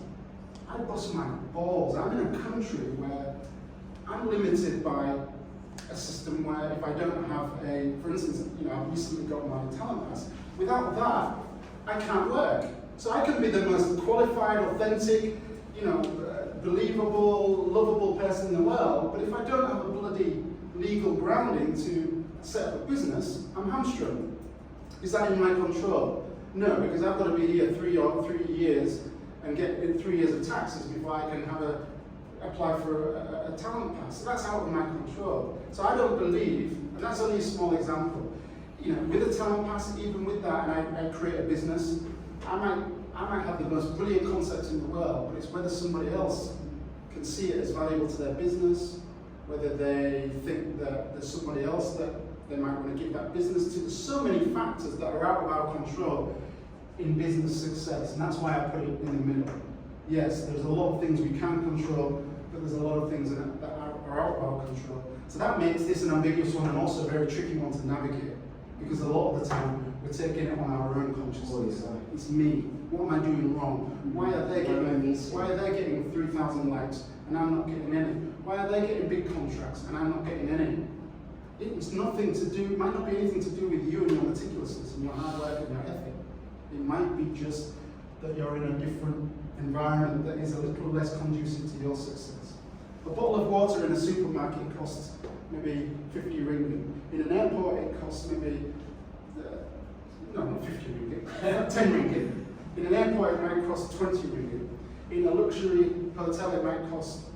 In the desert, It's still the same bottle of water, but it's in a different environment. Exactly. So you in a different environment, it might be more under your control than it is here. Absolutely. And I think we have to keep that context, especially as expats, because we're in a country that is Yeah. obviously Yeah. Malaysian centric. Yeah. There are rules and how you have to be within that framework. So that is a difficult one to navigate. Also, all you can do is close your loops. What can I make sure I have control, and the rest, I'll put it out to the gods, and it will come back at some point. And blessed is he who knows that he may never sit under the shade of the trees that he plants. In the sense that the seeds that you plant, you may never get to sit under the shade of your hard work. But it's having an effect somewhere. That's just my motivation to speak. Who says that quote? Sorry? Who says that quote? I don't know who said that, but it's basically you're planting seeds now that may bear fruit a long time. You might not ahead. be- You might never get to see the rewards of your fruits. So you are having an impact. It might not be the impact that you're having. So it's really important that you actually realise that every stone you throw in the river is creating a ripple effect, but it might not be bringing back what you want right here and now. So I guess there is a lot under your control, but there's a hell of a lot that is out to the perceptions of others and the frameworks and the environments we're living in. Okay, I got one for control. We can control how you react to other people's, how they respond to us. Yeah, that's the philosophy of Stoicism right now. Someone can be screaming in your face. It depends. How you react to them. Yeah. That's the only control. Because we cannot control that person, or we can control how you react to them. Absolutely, and that really is the foundation of this whole kind of this whole module. So, I hope what this did is really just give you a highlight into what is really where you should be investing your time and energy, because a lot of us do invest it in this black hole of nothingness that is completely outside of our ability to influence. Okay, so stress, it's a perception. You can choose to be eustressed or distressed, however you think it is to you, and whether it is one or the other will determine how well you regulate your blood glucose, how much energy you produce, and whether you live, whether you keep all your hair as well. So, a few years ago, I had an afro, and suddenly stress took over, and look what happened. It all moved south. So yes, listen, stress is never going to go away, but it is really about how you perceive it, okay? Let's move on. I think this is the great time to start winding down. Probably you're feeling a little bit sleepy. We are running over a little bit over time, please forgive me, but let's just whiz through this and then we'll close off. But for me, this is the ground that all of the pillars of health lie upon, our sleep.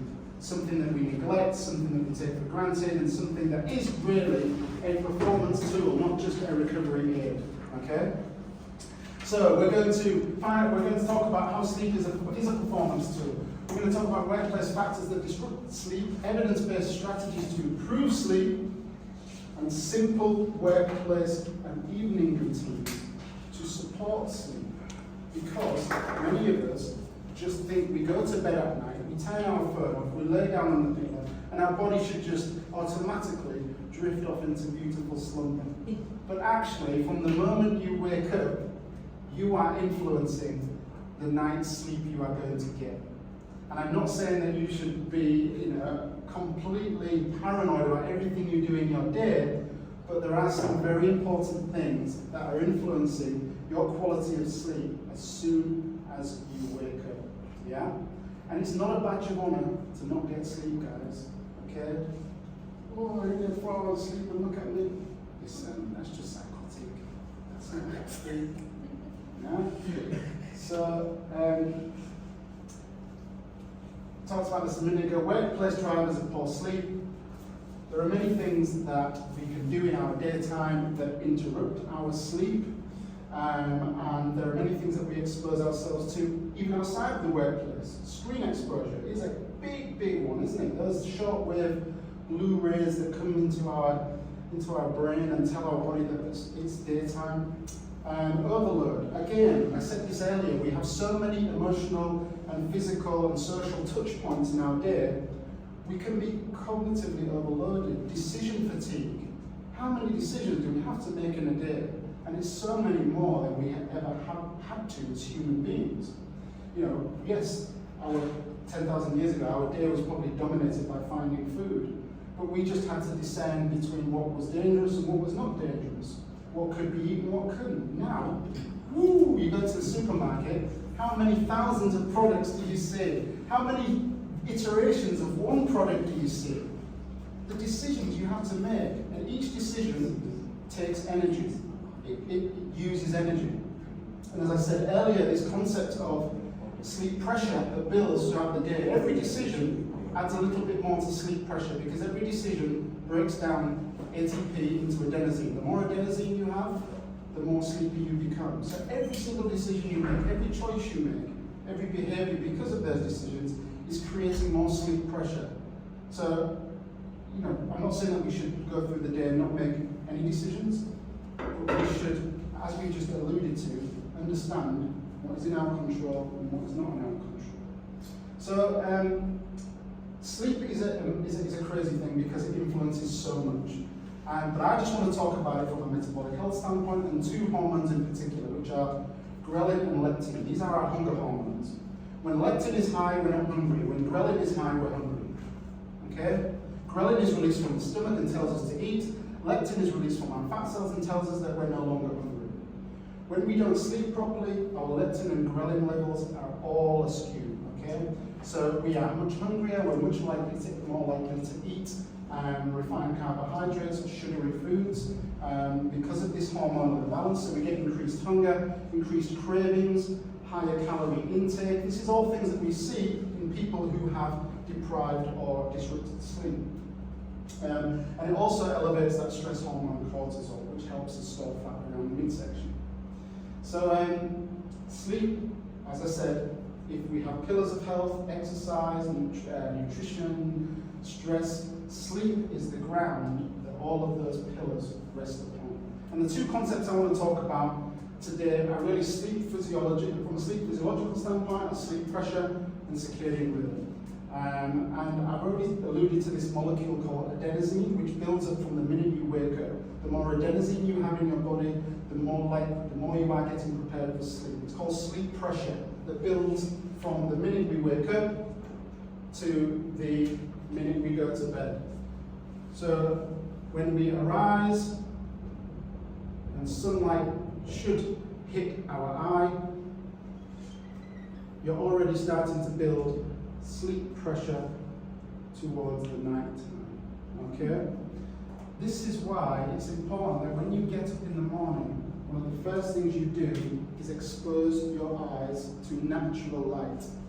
Not this kind of light. Light exists on a spectrum of intensity called lux. This light in here is probably around about in the lower tens of lux. Sunlight is in the thousands of lux. And that intensity of light is what initiates our circadian rhythm. It tells our brain that in 14 to 16 hours, we should be getting tired and sleeping. So one of the first things that you should do in the morning, not, often we wake up in our home, we go into another box, our car, we drive to the office, we do another office. There's all of this beautiful circadian light shining on us, we don't get it. Even if it's 5 minutes, just get outside and get natural light. Even if it's overcast, and you can't see the sun, that lux or that intensity of light is enough to set off this biological clock, which is going to start building the sleep pressure to the time we are ready for bed. And exercising in the morning amplifies that even more. So it might be a walk outside. But even if you just stood up 5 to 10 minutes, soaking in that morning light, that intensity is going to set your circadian rhythm or your biological clock off and get you ready later for sleep. So we always say good night's sleep starts the minute you wake up. And this sleep pressure, as I said, is built up by a chemical. And this adenosine, like I said, it accumulates and it becomes more and more and more. And things like caffeine, they actually suppress the adenosine. They don't make you more energetic, it doesn't give you energy, it just suppresses your sleepiness. That's what caffeine does. So ideally, morning light is a great way to start, and that will influence the little part of the brain which tells your body, okay, in 14 to 16 hours, it's going to be sleep time. And how can we optimize that sleep? Okay, so I've already discussed light exposure in the morning, okay? And it's not just the intensity of the light, it's the length of the light wave. So you have short wave light and you have long wave light. The short wave light is predominantly the morning sunlight you get from the sun, and it's also the blue lights you get from the screen. And that tells your brain it's wakey time, okay? So when you're on your phone late at night, what are you doing? You're telling your brain it's wakey time. It's not time for bed yet, okay? You're suppressing that sleep hormone melatonin, you're suppressing adenosine, you're literally telling your body it's time to wake up. So light exposure in the morning is brilliant, but also light exposure at night is really important. Movement and morning sunlight exposure, a brilliant recipe. Caffeine timing, I think we've alluded to that already. A caffeine half-life is 6 to 7 hours. So if you're having caffeine late in the afternoon, you're probably going to be quite stimulated later on, unless you're a really good metabolizer of caffeine. And a pre-sleep routine. You probably already have one anyway, but this just makes it a little bit more prominent and in the forefront of your mind. What things am I doing to prepare myself, say 2 or 3 hours before I know I'm going to go to bed? And that could be ensuring that your last meal is roughly, at least 3 hours before you go to bed, so your body could digest. It's not having to go through the process of working hard, digesting with a raised body temperature, elevated blood pressure, as you're trying to wind down and rest. Okay? Also reducing light in the home. So even though these lights are not particularly strong, overhead lighting can be dimmed to create more of an incandescent or a dimmer light, a warmer light, which makes the light less intense on this part of the brain that tells your body it's awake. So you can dim lights in your home to basically mimic a kind of natural diurnal reduction in daylight. You can get outside and actually watch the hues of the lights going from like a blue and a yellow down to like an orange and a red. That is telling your brain it's time for sleep. So sleep routine is as effective as a morning routine at helping us prepare. Maybe having a curfew for screens, because again, that blue light and the stimulus coming from the phone, whether it's you're surfing or doom scrolling, again, it's creating vigilance in the body. So I always say to people, look, have a natural wind down, whether it's cooling your body with a warm shower, which a reduction in body temperature actually helps you sleep better. So many people like saunas. They might do a little bit of gentle walking outside so their body temperature starts to get rid of heat. Some people like a warm shower. Reducing the body temperature is going to prepare your body for sleep as well. Dimming the lights, making your bedroom as dark and cool as possible. A cooler environment will induce sleep. So there are some very simple things that we can do at the beginning of the day, and we can do some very good things at the end of the day as well. Sleep audit. What do we have here? Let's see. Okay. So, very quickly, piece of paper, pen at the ready, and I want you to answer these questions. I wake up at roughly the same time every day, 1 to 5. 1 being never, 5 being always.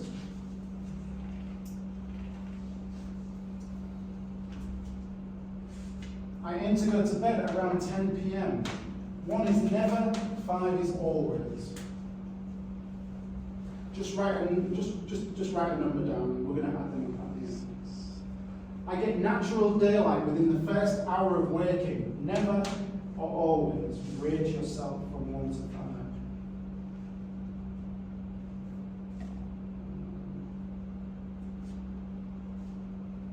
I stop caffeine at least 6 to 8 hours before bedtime. 1 to 5.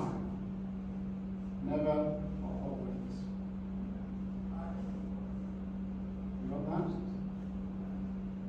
I stop work emails, calls, or stressful tasks at least an hour before bed.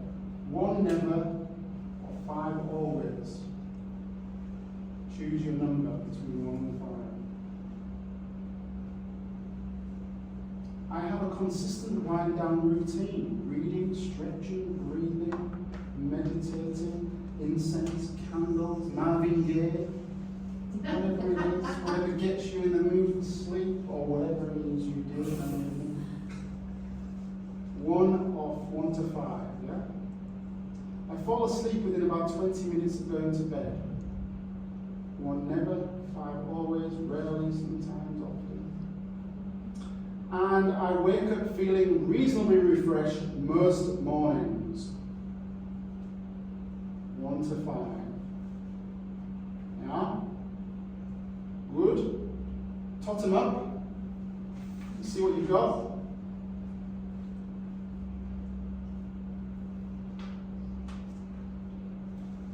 And let's see where you fall in the sleep stratification. Where's yours, Patsy? 13. Ah, not so bad. Not so bad. You're 30. 3-0. Yeah. How did you answer the I get to bed by 10 p.m.?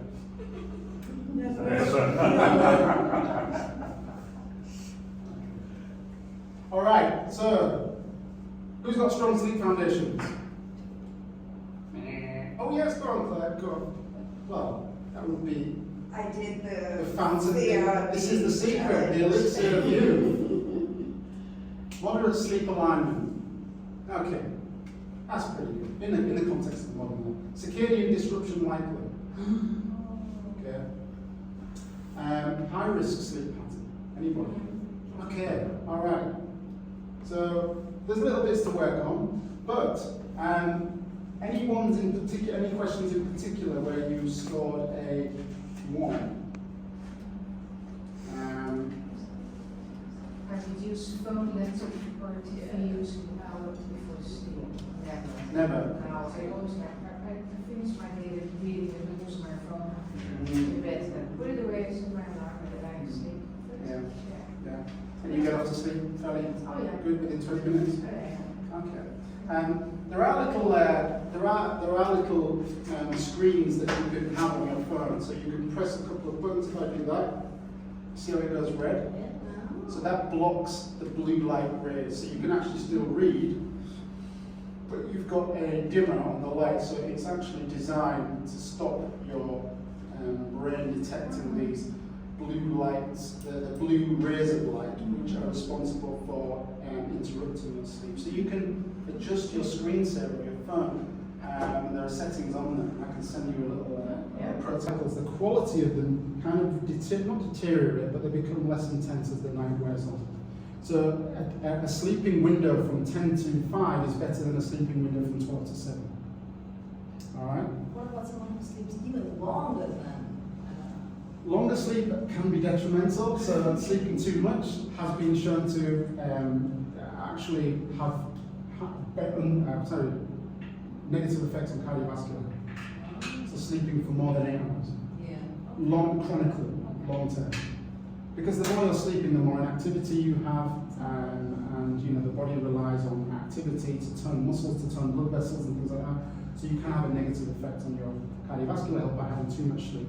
And this whole idea of social jet lag, where we think we can make up for it, I've said this before, we think we can make up for a bad night's sleep by sleeping longer the next night. It doesn't necessarily work like that. It's unfortunately, you've just got to try and regulate your sleep as much as possible. And the body loves regularity when it comes to sleep.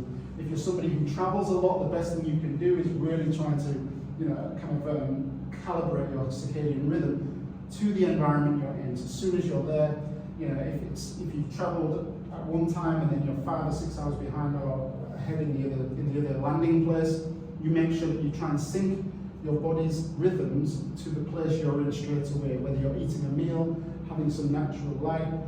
If it's in the middle of the night, you try and get to sleep even if you're not tired. But really what the idea is that your circadian rhythm will calibrate through things such as daylight, food, and activity. They're probably the three biggest levers, or what we call zeitgeisters, time influences that will regulate your body. And so this is why people who work night shifts, shift workers, pilots, they tend to have higher levels of chronic lifestyle-related conditions because their sleep is so disrupted. So high levels of inflammation, high levels of metabolic conditions, and that's why pilots are very generally quite rigorous with their routines when it comes to exercise and things like that. But it's not all glitz and glam as an airline pilot, right? I used to think I'd want to be a pilot, and then I realised when I started treating them in clinic, I'm like, oh my god, these people are knackered. But that's the unfortunate hidden cost of being a high flyer, literally. So, sleep. Do we have any questions about sleep? Because I know it's quite a contentious topic for many people. It's something that we struggle with a lot. It's something that we take for granted a lot. But I know that from my experience, it's difficult to regulate, especially when you get past a certain time in the evening. Who gets to that point where they feel tired and then it's almost like they become overtired and then they can stay up all night? And our eating habits later in the day, for some reason, and I put a little thing in my WhatsApp group. It was basically a little lesson by a metabolic scientist who talks about sleep and its effect on metabolic health. He said, for some reason, we want to eat crap later on in the day when we're tired or when we're getting towards sleep. And he put it down to these receptors we have. They're called cannabinoid receptors.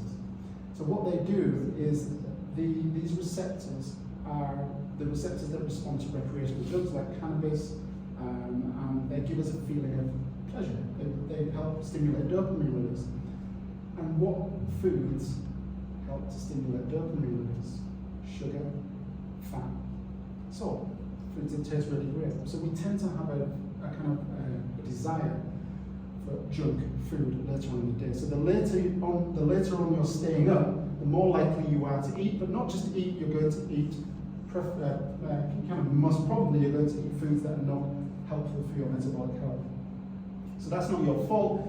It seems to be a natural physiological response by stimulating these receptors that really want to, kind of fire you up with dopamine. So let's look at what a good day at the office might look like, because I think it's important that we have a framework to take home. Now, this isn't the best. I might have to. Can everybody see that? Can everybody see the headings anyway? So I'll go through it. To start with the day with, a good metabolic day between 6 and 10 a.m. might look like waking up, getting some morning sunlight, and going for a walk before breakfast, or basically doing a little bit of physical activity before we eat in the fasted state. That's doable, isn't it? Even if we are busy working hours, we could get up and we could get outside for half an hour, walk around the block, and not have any food. And then breakfast after that, or we could decide to delay breakfast. But whatever breakfast we have, we ensure that we have a good amount of protein in that meal, because that's going to steady our blood glucose levels. And for many of us, we're very reactive with our food. We won't prepare it. We'll just expect that wherever we're going or whatever environment we're in, we'll just nip outside the office and we'll find something healthy. Many of us know that that is very difficult in a modern environment. You're most likely, the choices, the convenience that you have are probably going to be high in carbohydrate, high in oils, especially used rancid oils, high in flavorings, sauces, dressings, sugars. Why not just prepare a lunch? Why not just stick a little bit of salad, maybe some protein, a tin sardines, a bit of tuna, half an avocado, glug of olive oil, a bit of apple cider vinegar, stick it in the fridge.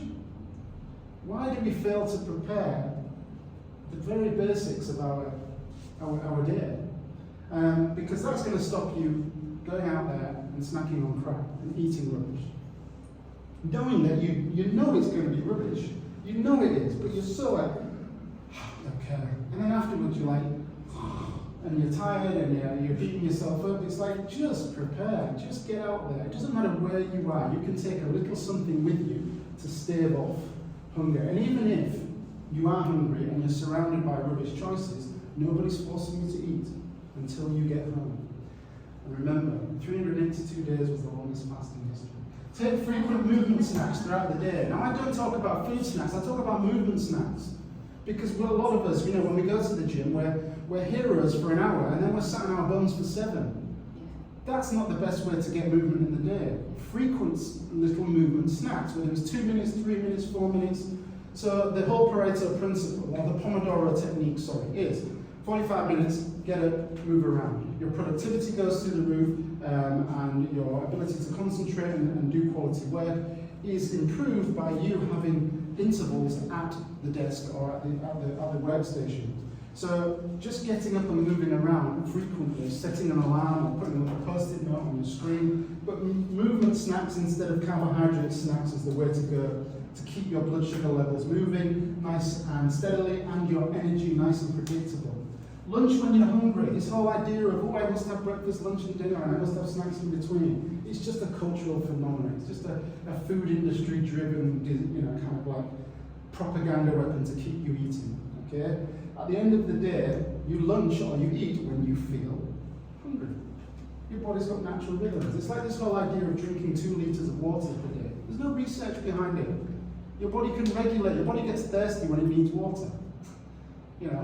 These people are thinking, oh, I've got to eat alkaline foods because my body doesn't know how to regulate between pH levels, acid and alkaline. Your body knows what alkalinity levels it needs.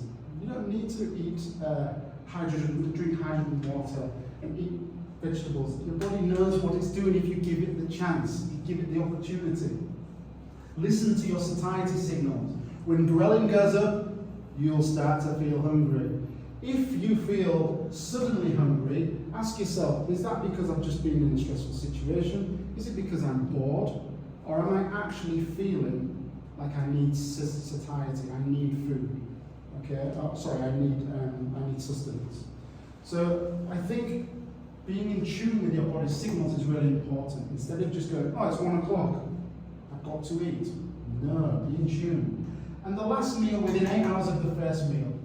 Okay? So whether your first meal is at 10 a.m., your last meal should be 6 or before, whatever it is. But having an eating window, giving your body an opportunity to rest and recover and digest outside of that. Because the same amount of calories eaten within an 8-hour window is going to be better than the same amount of calories but eaten in a 12-hour window. And we are constant grazers, aren't we? As humans, we have become cows in a field, munching away all day long. Okay? Zoo humans. So eating your food within an eating window is going to be much more healthy for your blood glucose, for your energy levels, for your metabolism, for your inflammation levels. So keeping things nice and tight. There is I haven't put this on the worksheets, but I can send you a copy of this because it's a nice little reference tool that helps you kind of almost govern what you're doing in your everyday lives. So, to summarize, we could do some very simple things, okay, to basically control our energy levels. Start the day well. Prioritize protein, control carbs, fill up on fats and fiber. Eat within an 8-hour window. Stop eating 3 hours before bed. Go for a short walk after a big meal. We can close loops and evaluate what isn't or within our control. We can establish a simple morning routine, as simple as going outside and saying hello sunshine, and then getting on with your day, or an evening routine where you have a curfew and decide, you know what, I've seen enough information for today, maybe I'll go open a nice novel, or I might just listen to a nice song, or I might just put a candle on. The natural hues from a candle, the natural light, is going to bring your body into a state of rest and sleep. So, low-hanging fruit, very low-hanging fruit, guys. And the question is,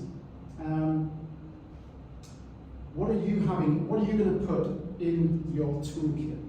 So to finish off, I'm going to give you one last sheet, and this is for you to basically summarize all of your learnings and basically decide what you're going to put into action today. One thing that you are going to tweak, optimize, change today. Because knowledge is only power when it is turned into action. And the intelligent person knows what the wise person does.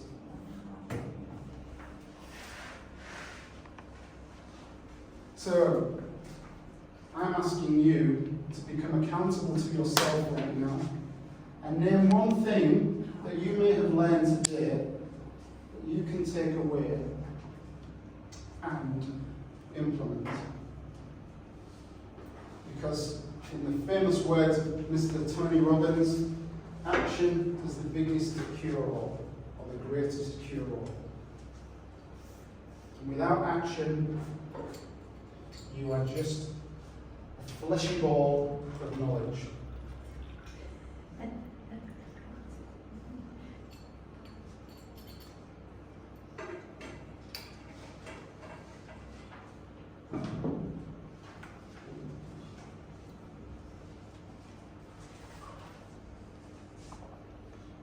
What's in your first aid kit, guys?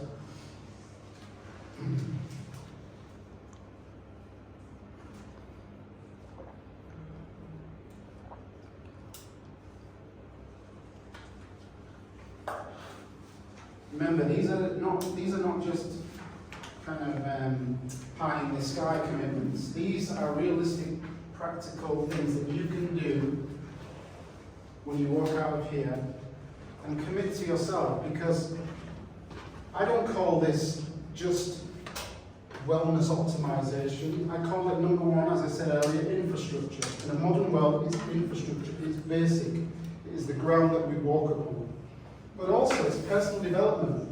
A lot of us talk about personal development. We sit in lecture rooms, we do courses, we soak in knowledge, and we think we're developing ourselves as human beings. Personal development starts with actual personal optimization when it comes to our health, because it's the mechanics or it's the physiological systems within our body that give us the opportunity to grow, learn, develop, optimize.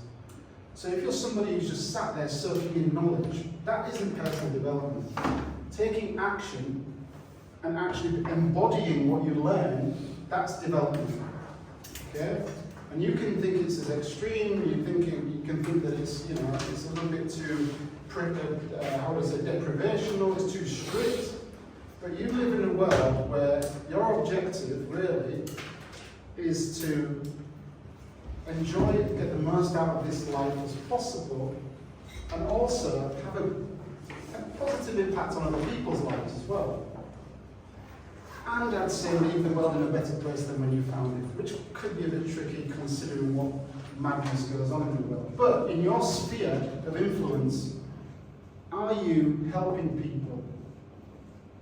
Are you helping people live a better quality of life? Are you helping people thrive in their everyday life? Are you helping yourself in the space of a modern world where there is so much detrimental stimuli?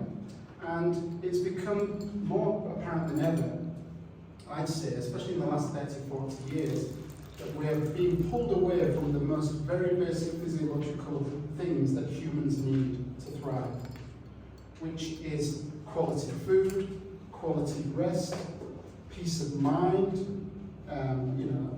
quietness, community. All of these things are being monetized by big industries to keep us distracted, overweight, sick, tired. And so I think this toolkit, or this first aid kit, is not just a nice to have, I think it is literally infrastructure. So, one at a time, hands up, one thing that you're going to take away from today's little rant. My soapbox. start us off, please. So, one thing that's going to be in your toolkit. How to manage my stress. That has been a bit Yeah. for the time being for now. And what's one thing you're going to do to try I'm and gonna analyze and ask myself 3 questions. That is it important? Is it gonna kill me? Is it something that's out of my control? Is it in my control? Yes. Brilliant. And the question would be, What can I learn from you? okay, Excellent. yeah. Claire, anything? One I thing? would say more protein. I've definitely got to go down. Because I already did the circadian rhythm dysfunction with you, so I'm sort of on that book, but I need to improve my protein. Okay. And maybe I don't need to eat so much. Yes. Yeah, well that's the thing. When you eat more protein, you actually eat less calories. Yeah. So yeah, great. Maybe a supplement, maybe a protein shake could be good. Felix, one thing that you're so optimized. I don't know whether there's anything that you could actually tweak. But like you say, it's head knowledge versus Head knowledge versus embodiment. actually doing it. Action. Yeah. Yeah. I don't know, some stress management seems to be the one, because that was very different from your I've read many of your things, and I like the part of stress management. I think controlling inflammation. Of course, I think diet will be probably the one that will help me the most. You know this. Controlling the carbs, and that's the kryptonite weakness. Yeah. Because I refuse to lay off carbs. Yeah. Yeah. Alexandra, I like the movement snacks. movement snacks. Yeah. Very simple. Huh? Just used to sitting for really long meetings online or in face-to-face meetings. So yeah, definitely I like that. Brilliant. Pass it. Anything? Yeah, Any I nuggets? also like movement snacks. Yeah. And I'm gonna sleep 15 minutes earlier tonight. Oh. And I'm gonna carry my first aid kit with pride. First aid kit with pride. Yes, I like that. Shannon. 8-hour window. Sorry. I'm gonna try to eat my food within an 8-hour window. Yeah. Well, Doable. that's- Manageable. 8 Try 2 hours. days, yeah, can. Can. Meryl. There are lots of takeaways from today, but definitely what I'm going to change in the office is just working for 45 minutes and get up and walk for 5 or 10, even if it's only within the office. Yeah, but also eating between that Yeah, 8, between 10 the- hours window, that's a good one. Yeah. If health is wealth, energy is the currency we use to accumulate health. And if your energy levels are low, you know that everything is a struggle. Okay? So optimize.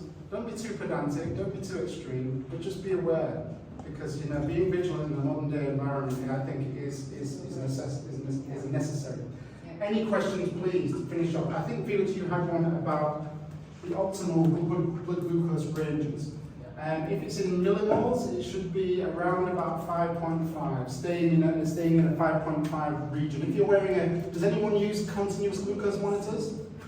You've got one on, okay. Nice, cool. So a kind of healthy balance, which is probably 2 or 3 hours after a meal, you want to be around 5.5 What's the max?